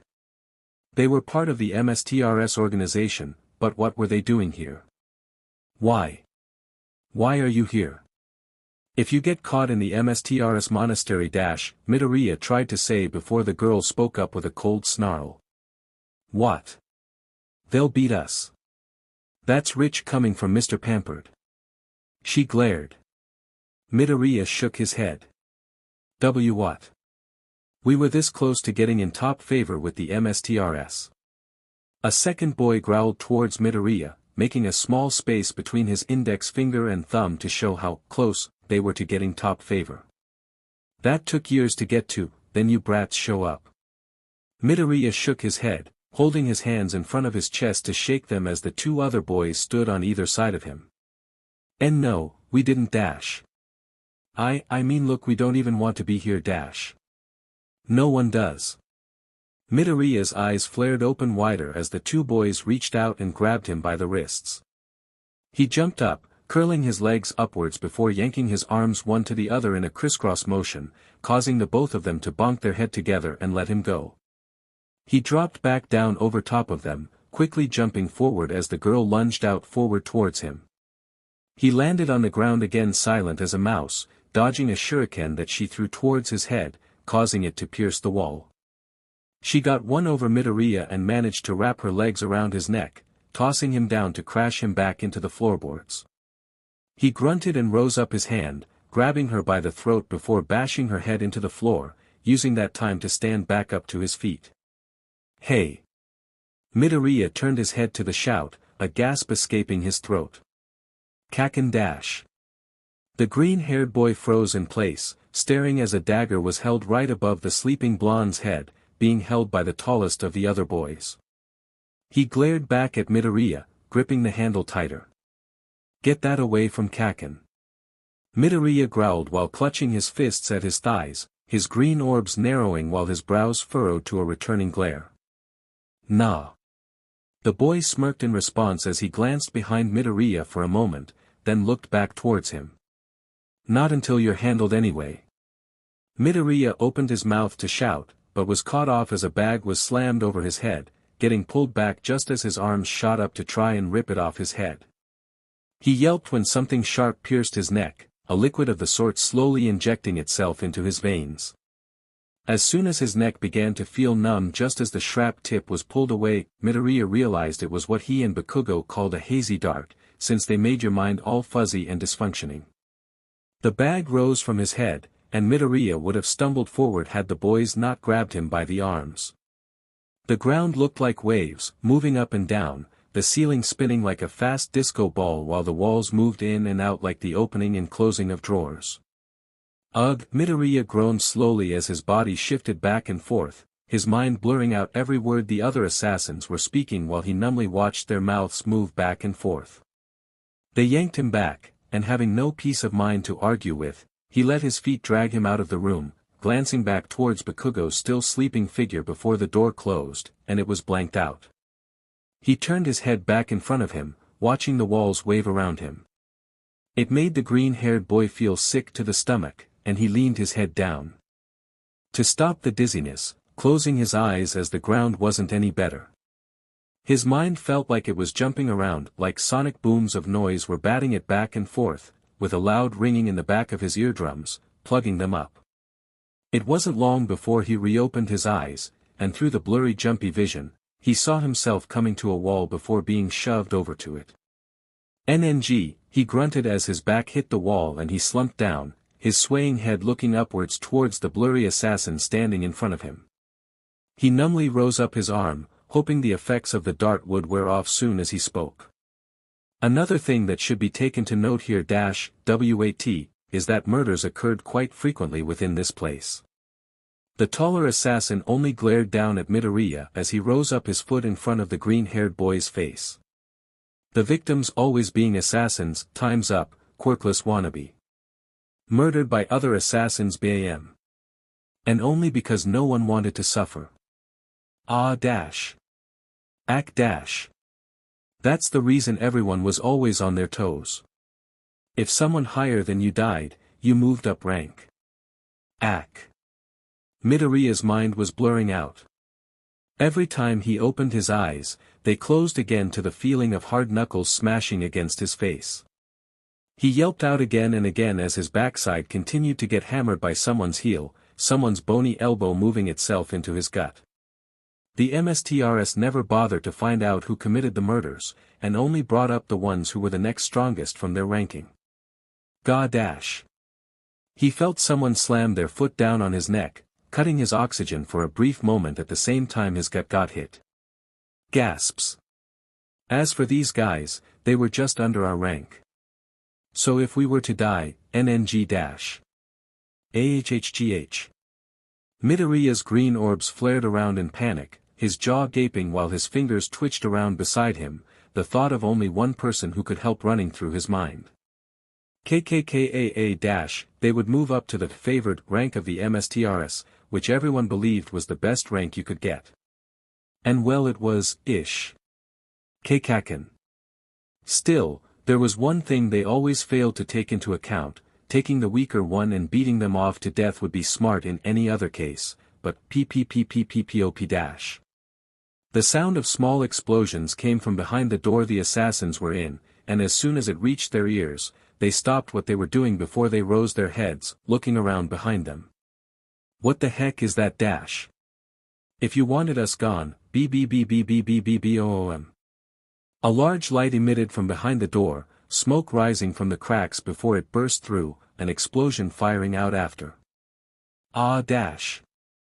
The assassins all hollered and clasped their hands over their eyes, jumping back from the intense amount of heat the explosion waved off. Then you'd be hecka smart to take the quirked one out first. Midoriya's blurry eyes glanced towards the door, coughing a bit while the smoke cleared, and a familiar figure stood in the doorway. Katsuki.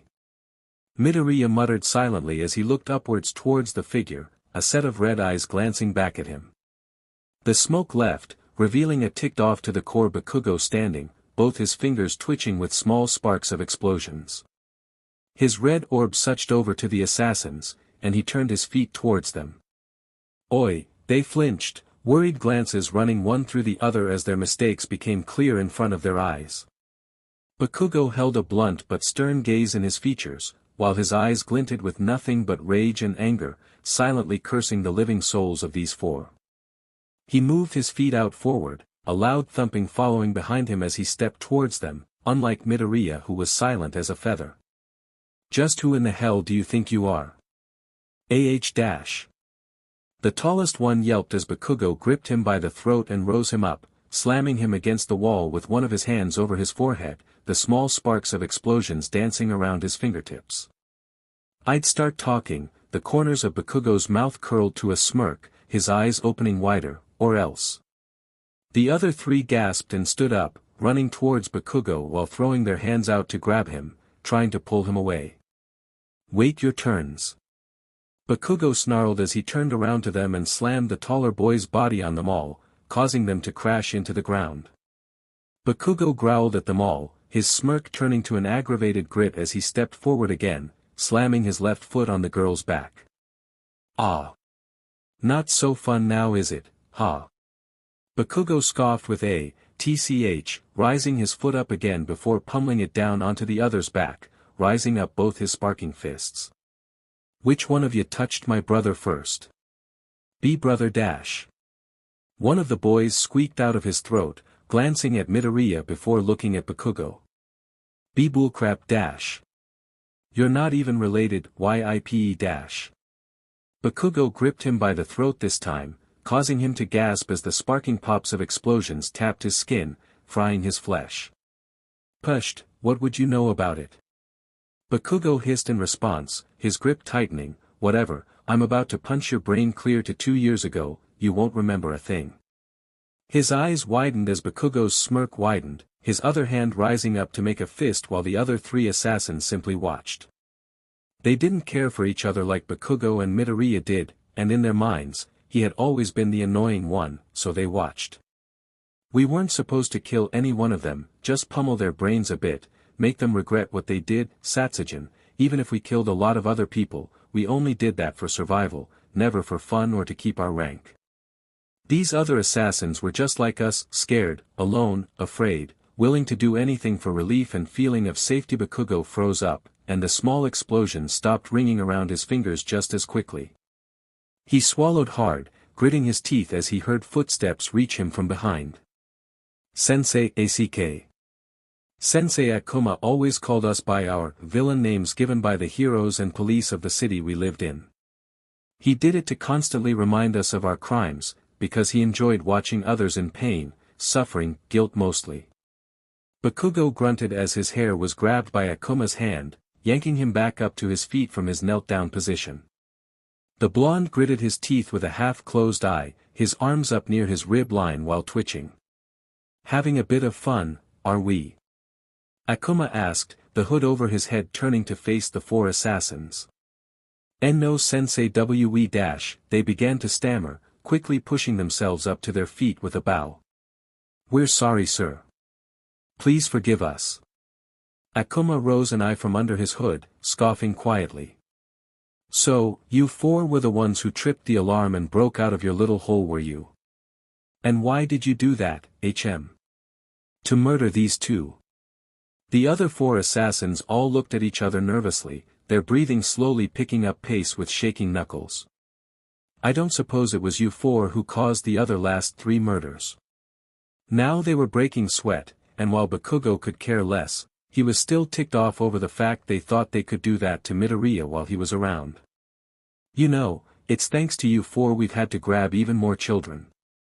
Do you know how annoying you things are to raise? He always wanted you to believe everything was your fault after all. When you felt crushed under everything, you lost a lot of hope, and that made you weak. Everything weak gets controlled here, sigh a pity. I suppose 4 more children can be added to the list. Bakugo's red eyes glanced towards Akuma in question, while the four assassins in front paled to a deafening white, their eyes widening as they watched the ground. Sucky thing is, well, Akuma began as he let Bakugo's hair go, shifting his hands behind his back, kill them, Satsujin.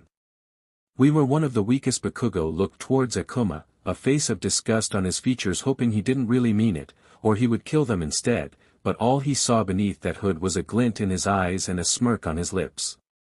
The blonde looked back towards the four assassins, feeling a gnawing peck at his chest when he saw them all shaking, looking one to another before all their eyes fell on Bakugo. Every time we kill someone, slowly, Bakugo rose up his palm, keeping a calm and blank expression on his face as he held it in front of them all. Smoke slowly rose from the vein lines of his hands, the small pops of explosions beginning to dance around his skin. Akuma smirked, standing behind Bakugo.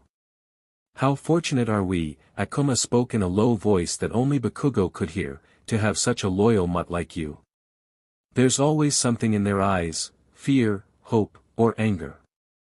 There's never peace. It's a foolish thing to wish for, but we do wish that for once there would be a victim who died with a peace of mind. Bakugo grew hesitant as he held his palm towards them, his red eyes looking at each of their blue eyes. Sensei kill them, Akuma began before whispering, or your back will be so shredded with whipping your spine will show. And these guys, Bakugo inhaled a deep breath before exhaling, closing his eyes. His palm ignited, a ball of explosive life-consuming power whelming up and around his hand while a beam began to stretch forward, like a demon's hand ready to claw out a heart, or four in this case. Held nothing in their eyes, but fear. Chapter 5, USJ Part 1, Kacchan. Kacchan. Kacchan. Bakugo blinked when Midoriya's voice finally reached his ears, looking away from his palm that he'd been staring at for nearly 5 minutes. He turned his eyes towards Midoriya, who sat a foot or so away from him, watching him closely. What? Hey, are you alright, Kacchan? Midoriya asked while tilting his head a bit. I mean after last night, I'm fine. Bakugo muttered as he looked away from his friend, staring at the van wall they were both enclosed in. Idiots had it coming to them. Shoulda known they weren't gonna get away with that CRP. Midoriya frowned, but he did have to agree with the blonde on that. They should have known what would happen if they got caught, which they obviously would. No one snuck into the MSTRS monastery without them knowing. Luckily, they hadn't gone too far in beating up Midoriya for the injuries to become fatal. Still, it almost felt like they were just getting more and more hurt because of this mission. It confused Midoriya. His back probably hurt the most, and he had to spend the whole night sleeping on his stomach both because of his back and the fact that his gut hurt, and the only way to bring that down was by putting pressure on it. He had few bruises left over from it all, some worse than others, but he could deal with it. Fortunately, the mask on his face covered up the large bruise above his left eye, and he was fine and ready for the mission ahead. Currently, the both of them were in a van being driven to the location requested by the client, Shigaraki Tamura, they believed he was called. They had been driving for a good 20 minutes at this point, but neither of them grew bored. They still had plenty to ponder, especially after last night's fiasco. Midoriya had recovered from the incident both physically and mentally rather quickly, since getting picked on and beat up around the monastery was a normal thing for the boy, and he tried his hardest for it not to get to him. Bakugo on the other hand, well, it was still lingering in the back of his head. He couldn't get the assassins' faces out of his head when he fired that explosion, the way their skin peeled off like the peel of an orange, their flesh exposing before it was all burned by the explosion. He wasn't sure why. He had done it before, but never to people like him. People who were trapped against their will, people who just wanted to live, but that was also something the blonde saw as foolish. They can't live, they have to survive. Why didn't anyone else see that the way he did? Bump. Ah dash. Midoriya exclaimed as the van hit a bump, both he and Bakugo lifting up from the ground a few inches before landing down HRD on their rears. Oof dash. Ugh dash. Watch the road. Bakugo shouted and banged the back of his fist on the wall of the van. Oh Oni-chan. Midoriya held his hands out towards the blonde, giving a nervous expression. It wasn't smart to yell where those with higher authority of them were. Bakugo had done that in the past, and his back still held the scars from that day, and just about every other day he did something disrespectful. Please don't cause a fuss, you know what happens. Shut it, Deku. Bakugo snapped back instantly towards the other boy. Midoriya flinched to both the yelling and the fact he called him by the name he only decided to call him around people so no one would become suspicious of their close brotherly bond. His mouth turned to a frown and he looked away, eyeing the van ground. He understood that Bakugo could be upset right about now, but he should just get over it. That wasn't the first time the MSTRS forced him to kill somebody anyway. They used to do it rather frequently to him when he was younger and still shy about killing. They had never done this to Midoriya, and he half wished they did, because what they did to him was simply beat him into SBMSN. Okay, Bakugo glared at the green-haired boy, bringing his left knee up towards his chest while leaving the other laying out forward. He hissed a bit in a small fit of pain, forgetting about the bruise he still had. The blonde rose up his right hand and lightly placed it onto his abdomen, pressing down hard. He felt around and realized the bruise was more to the left side of his body in the middle between his chest and hip, which wasn't the worst place, and probably the best he could hope for. The MSTRS had tried to get him to train with the large man, Iwao, again before they left, but thankfully this Shigaraki character wasn't willing to wait, so they had to leave right away. Bakugo huffed out a breath, turning to look at Midoriya. You're up to fight, ah. Midoriya glanced back, sighing as Bakugo seemed to brush off the yelling he had done nearly a minute ago as if it hadn't happened, but responded as he always did. He nodded firmly, feeling his hands on the mask over his eyes. It'll be the first time attacking a school. Midoriya tried making a smile, but it turned to a disappointed face that Bakugo could agree with. The blonde leaned the back of his head against the van wall, looking at the doors that were closed tightly, no locks. The two of them could easily escape right there right then, but doing that would practically be committing suicide. The MSTRS had implanted trackers in their very skin right in the flesh, so there was really no running from them.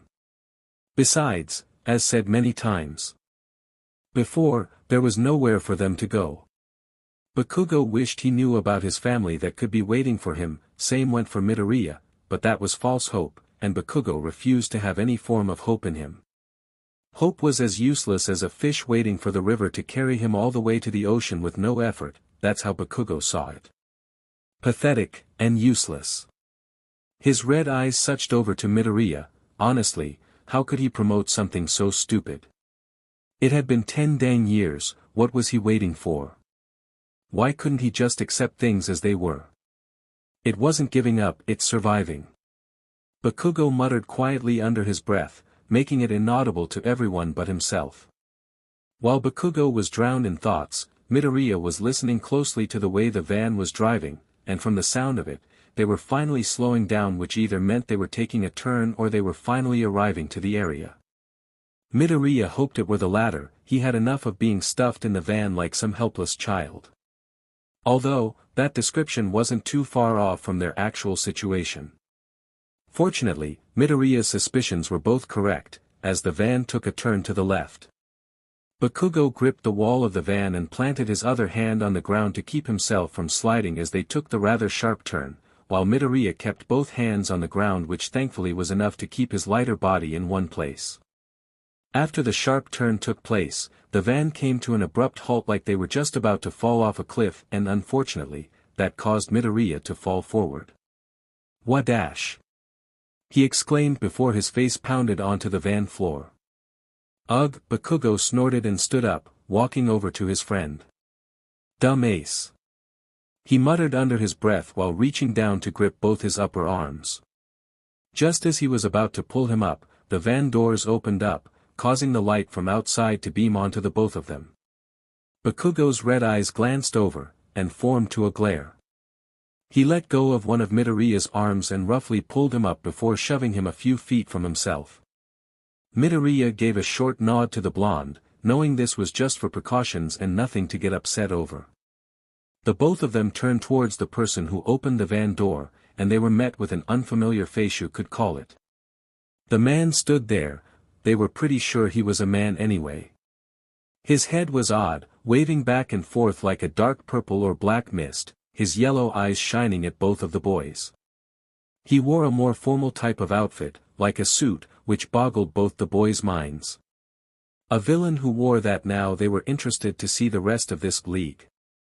Shigaraki, the man began as he turned to look at someone who stood out of view from the van. You said these were assassins, but all I see is children. Midoriya tilted his head a bit, while Bakugo glared and folded his arms. Of course they didn't say anything back, that would be disrespectful to the client, something they were both strongly advised not to do, especially with these people for whatever reason. A scoff came from a familiar tone, and soon enough, Shigaraki was standing beside the man, in a whole villain costume of his own. This one however had Bakugo and Midoriya feeling rather creeped and disgusted. On his face was a hand gripping around his eyes and mouth, along with a few on his neck, his arms, even his waist. With the shaggy blue hair of his falling down over his red eyes, the crusty skin of his was less noticeable now, but still there if you looked closely. Yes, children. Shigaraki muttered while scratching the one side of his neck numbly. They're quite well known around Mizudafu. He rose up his index finger and pointed to Bakugo first. Satsujin, he said before his finger fell towards Midoriya, and Mokusatsu. The other man was dumbfounded, looking at the boys confused. You mean these two are the assassins? The ones the police have been after for years.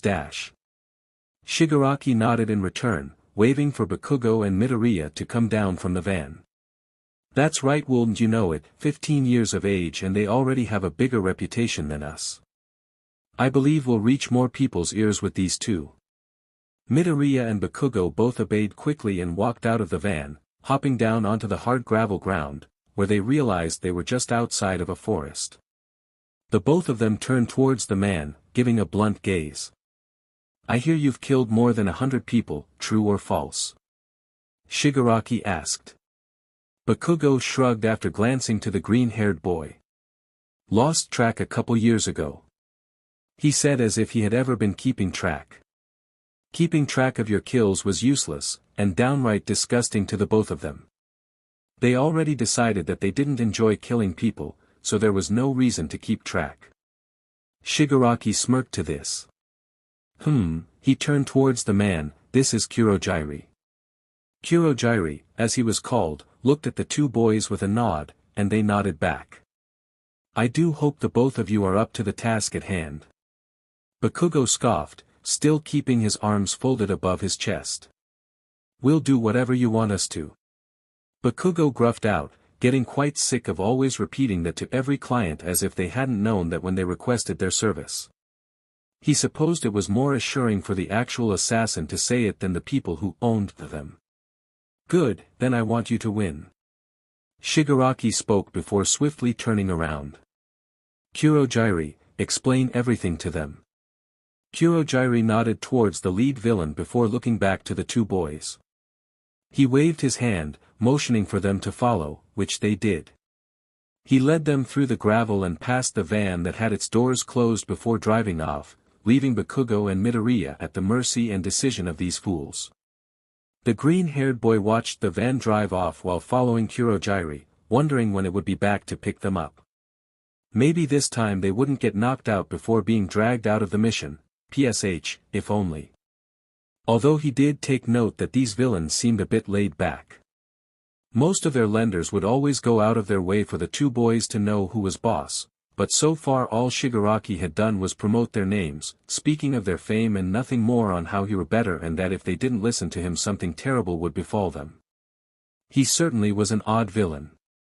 Anyway, Kurojiri led them closer to the tree line, and Midoriya's jaw gapped in shock. All around were dozens of villains, so much Midoriya didn't even bother to count, but instead examined each of them closely, identifying a few of their quirks from their appearances alone. They stared back in return, most of them looking at Bakugo as an equal, while some have Midoriya a more hard gaze. Bakugo shot then a glare and moved up beside Midoriya, blocking him from their gaze. Are these all the villains in your league? Midoriya asked respectfully. Yes, just about. Kurogyri responded, which Bakugo took as suspicious, but didn't ask on it. They would only be working with them for one mission anyway, so it didn't matter what they really were or who all was working with them. All they had to do was get the job done, then go back to their MSTRS and train before another job was lined up for them. How are you planning on sneaking into some place like USJ? Bakugo asked a question himself. Kurogyri was too slow at explaining things, so he decided to get information by asking. We don't. Kurogyri replied. My quirk will allow me to teleport all of you to the exact place of the planned attack. Class A, 1 hero course will be the only class at USJ when we arrive, and so far we know only 3 heroes that should be there. Who would they be? Midoriya asked. EraserHead, 13, and All Might. We want you both to focus on EraserHead and 13, we have everything planned for dealing with All Might. Kurogyri assured them. Well, neither of the boys knew who either of those heroes were, but they thought it would be annoying to ask who. Thankfully, Kurogyri noticed and asked instead. Do you know those heroes? No, sir, not really. Midoriya replied sheepishly, but Kurogyri didn't seem to mind. Now they were sure these villains were odd, any other client would have beat them on the head at this point. EraserHead's quirk is erasure. He has the ability to temporarily erase other people's powers simply by looking at them. However, this only works as long as his eyes are open and aimed at the opponent. Kurogyri carefully explained, both of them listening closely while Midoriya mentally scribbled every word down in his mind. 13's quirk, Black Hole, allows her to replicate a black hole suction effect from her fingertips. The suction is very powerful and not even light can escape it. Anything SCKED into the black hole is disintegrated into dust. Midoriya gulped to that, but Bakugo shrugged it off. If there was one thing he knew about heroes, it's that they were gullible and too heroic for their own good. As far as he knew, they didn't kill villains, and considering both Midoriya and Bakugo were so young, they wouldn't expect much of a threat from them, neither would they want to harm them too badly. But as assassins, I should assume the both of you are well at dodging things, am I wrong? Nah, you're right. Bakugo responded. We can block a dang fingertip. Kurogyri nodded in return, seeming pleased with their answers and diligent listening. They walked around the other villains a bit more, both Bakugo and Midoriya taking a good look at their supposed temporary teammates. Bakugo didn't plan on working with any one of them, however. He and Midoriya would be fine going after the 2 heroes, everyone else was supposed to focus on the students, which shouldn't be too difficult since they barely even started their hero training, meaning they lacked plenty of experience Bakugo and Midoriya had been gaining since childhood. Well. Your thoughts? The 2 boys stopped and looked behind them where they saw Shigaraki standing. Bakugo answered for them and shrugged. Looks like you got a hefty chance. He responded. We've been told about the 2 pro heroes, but who's All Might? Instantly, everyone's head snapped towards them, a few snickers coming from the crowd while others gave them looks like they were idiots who had just been born. Even Shigaraki seemed a little shocked, but simply shrugged in return. No need to know, just a hero well known in society. We plan to kill him today. Midoriya gave a confused look. Why didn't they just tell them? They were going to be on this mission too, it would be smart to know their opponents, even just the quirk. He didn't bother asking, however. Neither of them wanted to take any chances on getting them angry, they've been calm enough, and they didn't want to shift their calm attitude. Alright, we're already getting short on time. Shigaraki called out to the crowd of villains as his fingernails scratched the flaky skin of his neck, making Midoriya shudder next to Bakugo, who scoffed in return. You all know what we're here for, to end the symbol of peace. I don't care who you kill, but stay away from All Might, none of you can kill him, but we found something that can. Shigaraki told them all, glancing towards Midoriya and Bakugo. You 2 are experienced killers, so I want the both of you to focus on the heroes with Kurogyri. The rest of you, deal with the students. They're aspiring heroes, so go ahead and kill them. The villains cheered loudly behind the two boys, who only nodded per usual. Symbol of peace, huh? Makes sense that villains would want to kill somebody like that, although they didn't quite understand the whole gig of it. Either way, it didn't matter, the only thing they had to focus on was the two heroes they were assigned to deal with.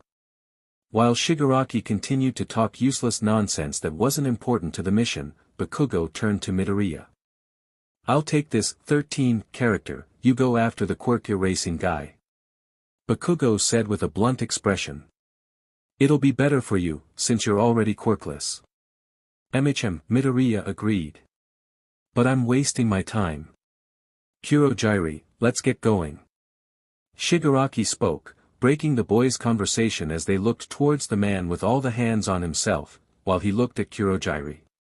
Kurogiri gave a confirming nod to Shigaraki, and held out his hand. Midoriya watched curiously as the black mist spread out from his hand like a long rope and shot off to the ground before opening up like a lid to a large portal-shaped pathway of dark mist. You two, Shigaraki spoke and pointed towards the two boys, snapping his fingers slowly and pointing over to Kurogiri. Follow him. Bakugo walked over to Kurogiri when he motioned for them, Midoriya quickly following after him in a quick kick of his heels. Once they were both beside the villain, they stopped, watching as Shigaraki and the rest of the villains began to advance through the portal. Well then, Kurogiri said at one point, placing his hands on the boys' shoulders before nudging them forward to the portal, it's about time we attend class. Bakugo rolled his eyes at his words, not noticing as the both of them were shoved forward towards the portal until the black mist began to swarm all over them. Bakugo was confused for a moment, but once he saw Midoriya walking beside him, he calmed down and advanced forward, following the direction and nudging of Kurogiri from behind. All he could see was the black misty purple substance around the both of them, swirling like a spiraling coin. They blinked for 1 second at the mist, and when they opened their eyes, they were in an entirely different location. What the dash? Bakugo wanted to mutter but kept his mouth shut, realizing that Kurogiri's quirk must have something to do with teleportation. They looked ahead of themselves, realizing they were in some kind of large glass building with an assortment of places. There was a part where water was, buildings on fire in another, and a sandy rocky spot as well, including numerous others that neither of them paid any more attention to and instead looked ahead of them. Bakugo heard chattering coming from one part of this place, and as he and Midoriya looked up, they saw a hero come down with long strips of cloth gripped in his hands, tangling around villains and bashing them together, heading straight for Shigaraki. That's EraserHead. Someone called. Midoriya caught the name quickly and looked up towards the scruffier-looking man, tilting his head at the odd yellow pair of eye visors. He sighed and pulled a blade out of the sheath on his back, his gaze falling blunt as he crouched down onto his feet and left hand, holding his right hand that gripped the blade out beside him. Have fun with 13, Kacchan. And the Battle of USJ had begun. Chapter 6, USJ Part 2. EraserHead was moving quickly, the cloth that he gripped with his hands, taking villain after villain down. It was going fast, too fast, in Midoriya's opinion, and he was clearly instructed to deal with this one, so he might as well get moving already before he beat up a quarter of the large villain pack.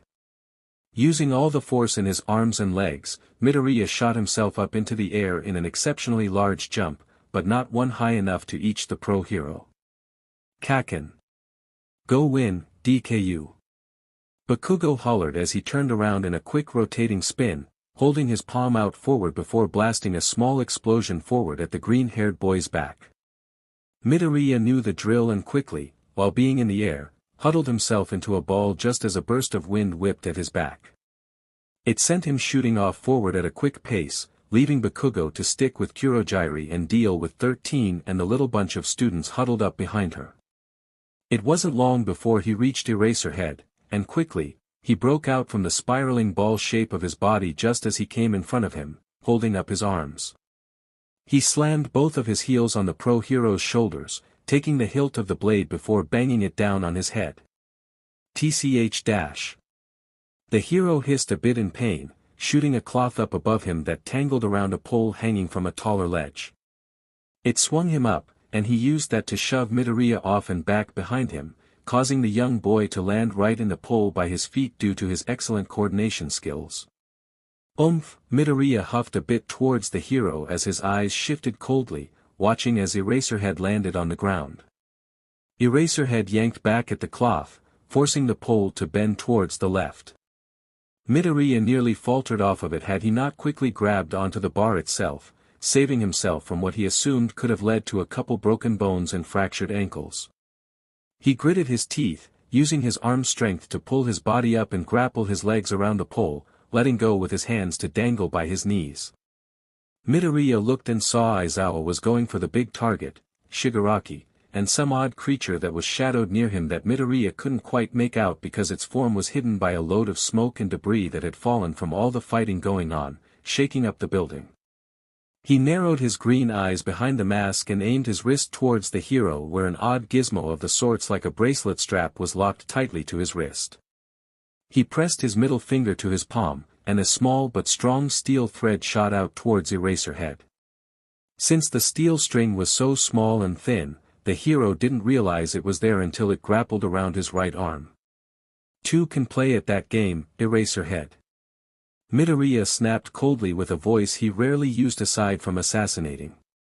His assassin instincts and nature was beginning to kick in, forgetting every want and hope for the time being as he focused on his target. Like a spider on its prey, he yanked the thread back, causing EraserHead to get pulled back with it towards Midoriya's small perch. EraserHead was having none of this, neither did he bother to speak as he saw the boy as a rebellious obstacle, not paying attention to the description of his features. If he had, perhaps he would have known the boy by his villain name, Mokusatsu. Regardless, he let himself get pulled back, and when he was directly under the young villain, he yanked on the steel thread himself to shoot himself into the air. He came up and over the boy, which forced his wrist to shoot up and go around, forcing his body to once again dominate the pole with his feet. Once the pro hero made it to the ground, he pulled down on the thread, and Midoriya's jaw smashed into it. RRGH. He grunted as his teeth slammed over his tongue, quickly gaping open his mouth for a few BLD drops mixed with saliva to fly out of his mouth. Midoriya's eyes were completely twisted and turned to annoyance, not pleased that he wasn't winning this fight as efficiently as he normally did. Fine, I work better on the ground anyway. Midoriya snapped the thread off the gizmo on his wrist, leaping down to the ground that was nearly 30 feet before him. Having a clever mind, he pulled out a maximum of 5 daggers, shooting them all off to stab 6 feet apart into the steel wall against him. He leapt onto each with his left or right foot, grabbing them after each jump so he left none, knowing he might just need them later on. EraserHead watched him from the ground, furrowing his eyes in question. What is a child doing here with villains on an attack? He wanted to ask Midoriya the question himself, but he didn't have time for that. Right now, he had to focus on his students' safety and get them out of here as soon as possible. He had told them to get help any way they could, and he hoped they would listen. Midoriya landed on the ground with a light tap, his footsteps still being quieter than a few drop landing on the grass. He stopped in front of the pro hero, narrowing those emerald eyes as he gripped the sword in front of him, the sharp end facing EraserHead. You can make it easier on yourself if you just give up. Midoriya snapped in a harsh tone, studying the hero closely whole knowingly EraserHead was doing the same to him. I'm afraid that won't do, child. EraserHead bit back, his hair flaring up as Midoriya caught sight of a red flash behind those eye visors of his. Midoriya nearly rolled his eyes but kept himself calm and away from being cocky, taking a step forward. No need for that. EraserHead leapt back as Midoriya charged forward again, the tip of his blade slicing across the pro hero's left shoulder, some pieces of black fabric flying off through the wind they were creating with their fighting. EraserHead didn't mind the scar and shot out his hand, gripping the top of Midoriya's hair. GAK-. The boy grunted as EraserHead brought up his foot and slammed it against his wrist, causing him to drop the sword while he yanked his head backwards. Villainy and battles are no place for a mere child. The hero snapped towards him as he threw him back against a heavy broken piece of cement, which the boy banged his back against. NGH-. Midoriya grunted again as the bruises from last night's incident fired up like ants pecking at his skin, causing him to hunch forward. EraserHead glanced back towards the assassin, almost as if he were coming close to identifying him, but not close enough as his mind was being pulled to multiple things at once. He decided it would be best to focus on the villains at hand, so he turned his head and ran off forward again. "Wait, you dash!" Midoriya snarled as he stepped forward again, picking up the sword that had been smacked out of his hand. "Ugh, dash!" He glared but shot himself off back towards EraserHead once again, running along all the rubble as if it were a smooth layer of sand. He stabbed the blade back into the sheath on his back, pulling out 2 shurikens hidden within the fabric on his chest. Midoriya ducked through the mass of fighting villains, leaping over, and spinning under some just to make it to the pro-hero. EraserHead was so close to attacking Shigaraki, and just as the league leader glanced towards the pro-hero who leapt up to attack him, Midoriya jumped out from the ground, slamming his heels into the hero's chest. "Ack dash!" EraserHead grunted as he got thrown back along with Midoriya, slamming him into the ground with his feet on his chest. Shigaraki glanced over with a blunt gaze before turning his attention to something else and going farther from Midoriya and EraserHead.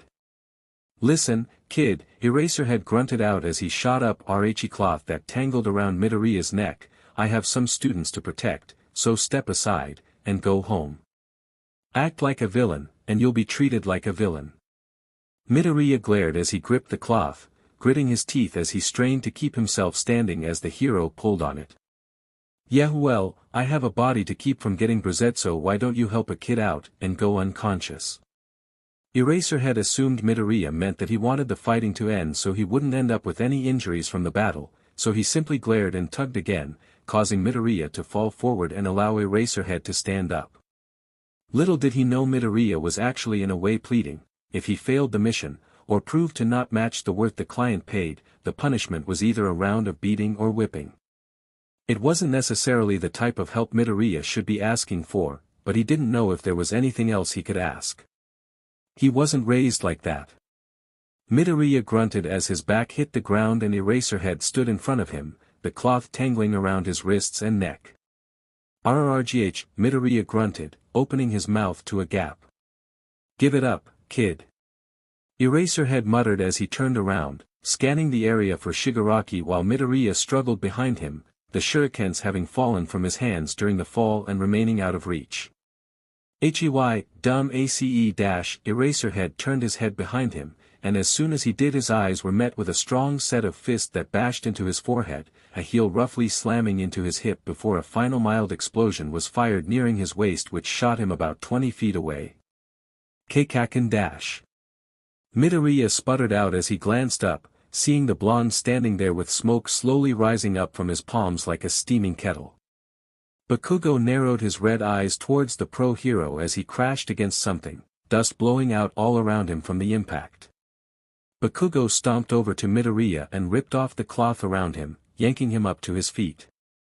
"Get your head in the game, DKU." Bakugo snapped towards him, nodding to the hero. "Don't make me come back here to save your butt." Midoriya nodded eagerly, his gaze returning to the glare he held while fighting EraserHead. "Understood."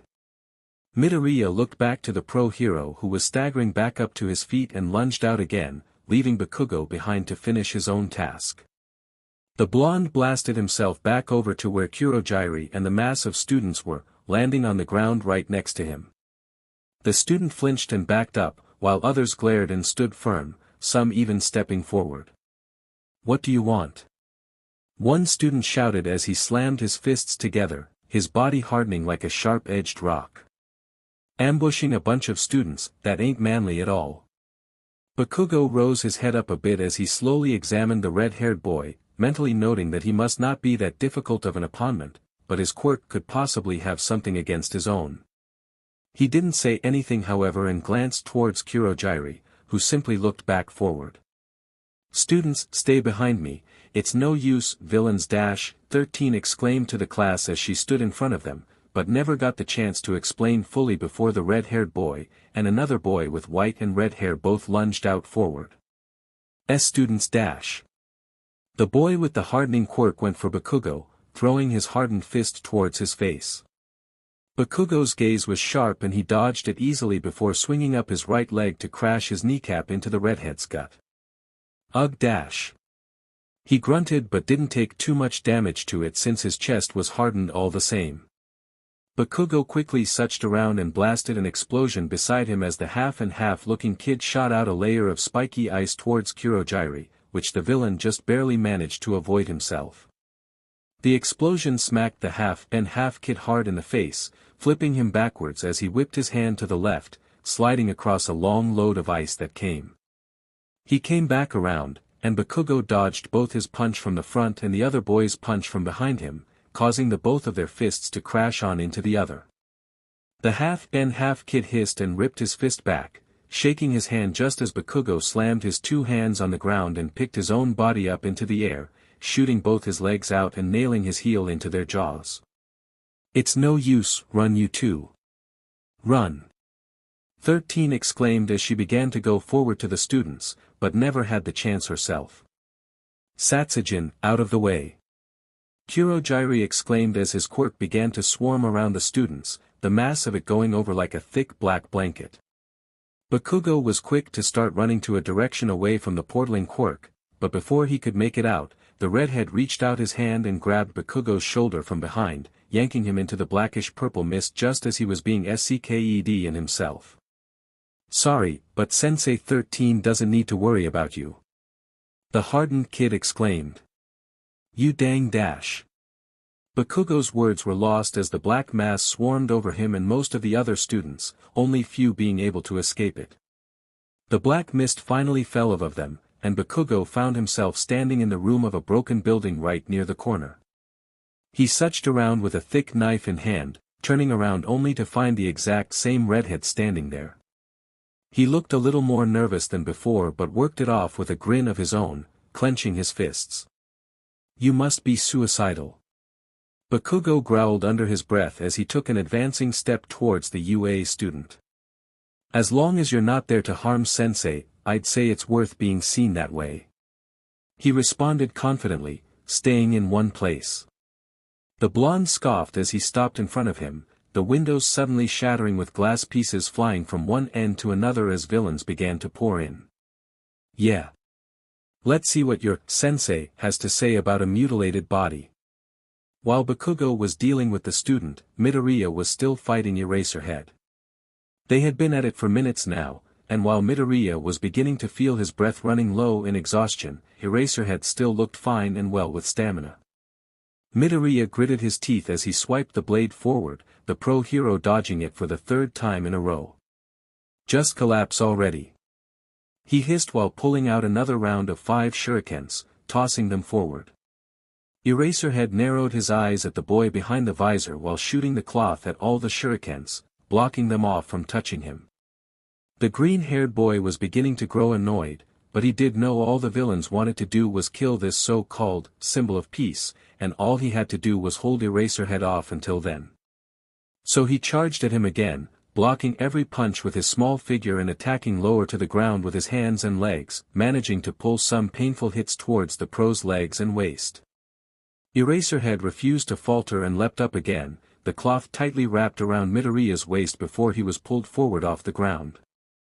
Incidentally, the boy yelped, but quickly took out a dagger to cut off part of the cloth. Unfortunately, he had no time to do so before his back was smashed against another hard-fallen chunk of cement. "Ahawk!" Midoriya hollered out before collapsing forward onto his knees and elbows, the bruises from his back acting up for the second time in a row during this fight. He clutched his fists and bared his teeth as he looked up at the pro who stood in front of him, his back shaking just a bit.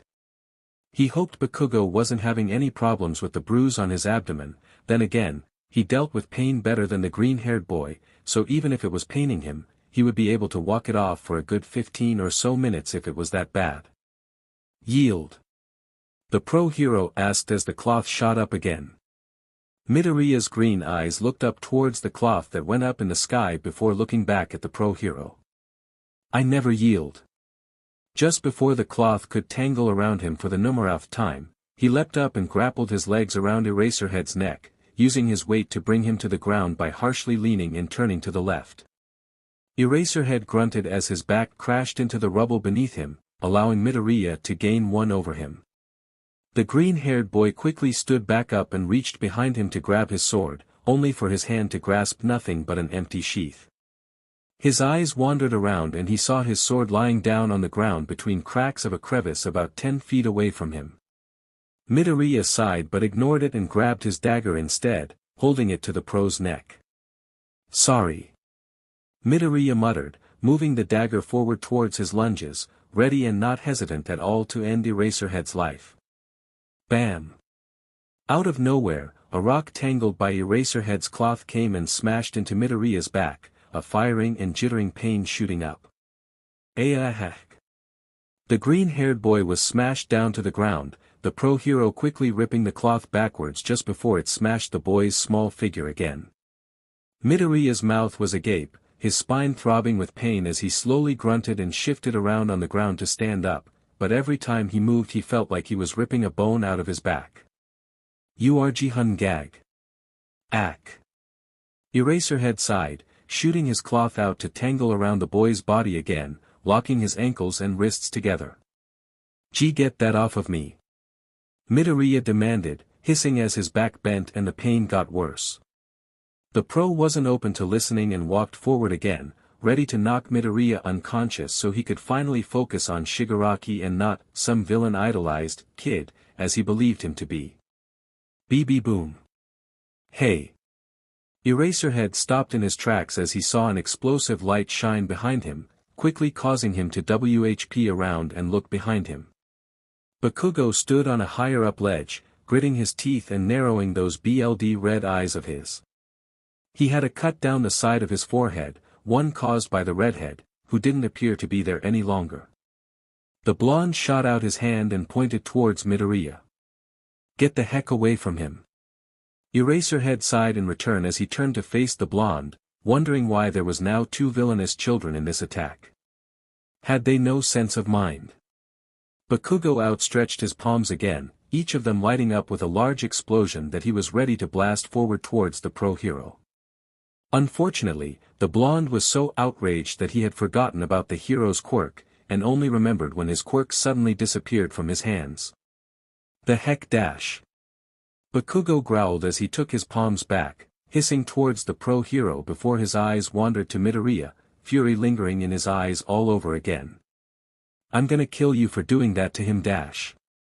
Just as he finished that sentence, the blonde felt a heavy pair of arms suddenly shoot past himself before anchoring back to grappled around his neck, the familiar hardened feeling of the skin becoming déjà vu from 5 minutes ago. "You dash!" Bakugo hissed as his eyes caught sight of the familiar red-eyed and red-haired boy. "Kirishima dash!" Eraserhead exclaimed. The boy, Kirishima he was called, had grabbed Bakugo from behind, knocking his arms hard into the blonde's lungs, causing his oxygen to deplete. "URK dash!" Bakugo's jaw popped open, his fingers falling down to grip a knife that hung from his breaths. Eraserhead caught sight of the knife and his eyes widened as he shot his cloth out to grip the nearest gripping object, pulling himself forward towards them. "Kirishima get away dash!" The blonde gripped the knife and pulled it out of the small coverage before spinning it around in his hands to aim behind him. He bared his teeth and moved it behind him, the blade quickly going through a single soft part of skin, cutting through the flesh slice. Stabbing Kirishima right in the stomach. "Kirishima!" Eraserhead hollered. UGHACKKGHGGH. Kirishima's jaw dropped open as his hands fell off of Bakugo, his eyes wandering down to his body in horror as he saw the long knife stabbed right through his body. Bakugo narrowed his eyes and reached his hands behind him, grabbing the boy by the neck before throwing him over himself down towards the ground where Eraserhead was. Kirishima's body went limp as he fell, small specks of BLD flying out from the deep wound, splattering all over his body. Eraserhead quickly anchored himself up and caught the redhead, landing back onto the ground. Bakugo huffed out a breath, rubbing his hand around his throat as he glanced down towards the now enraged pro-hero who stayed crouched in front of Kirishima's body. Have no fear. Bakugo turned his head, a loud and powerful voice behind him. For I am here. That's when we found out why no one told us about the symbol of peace.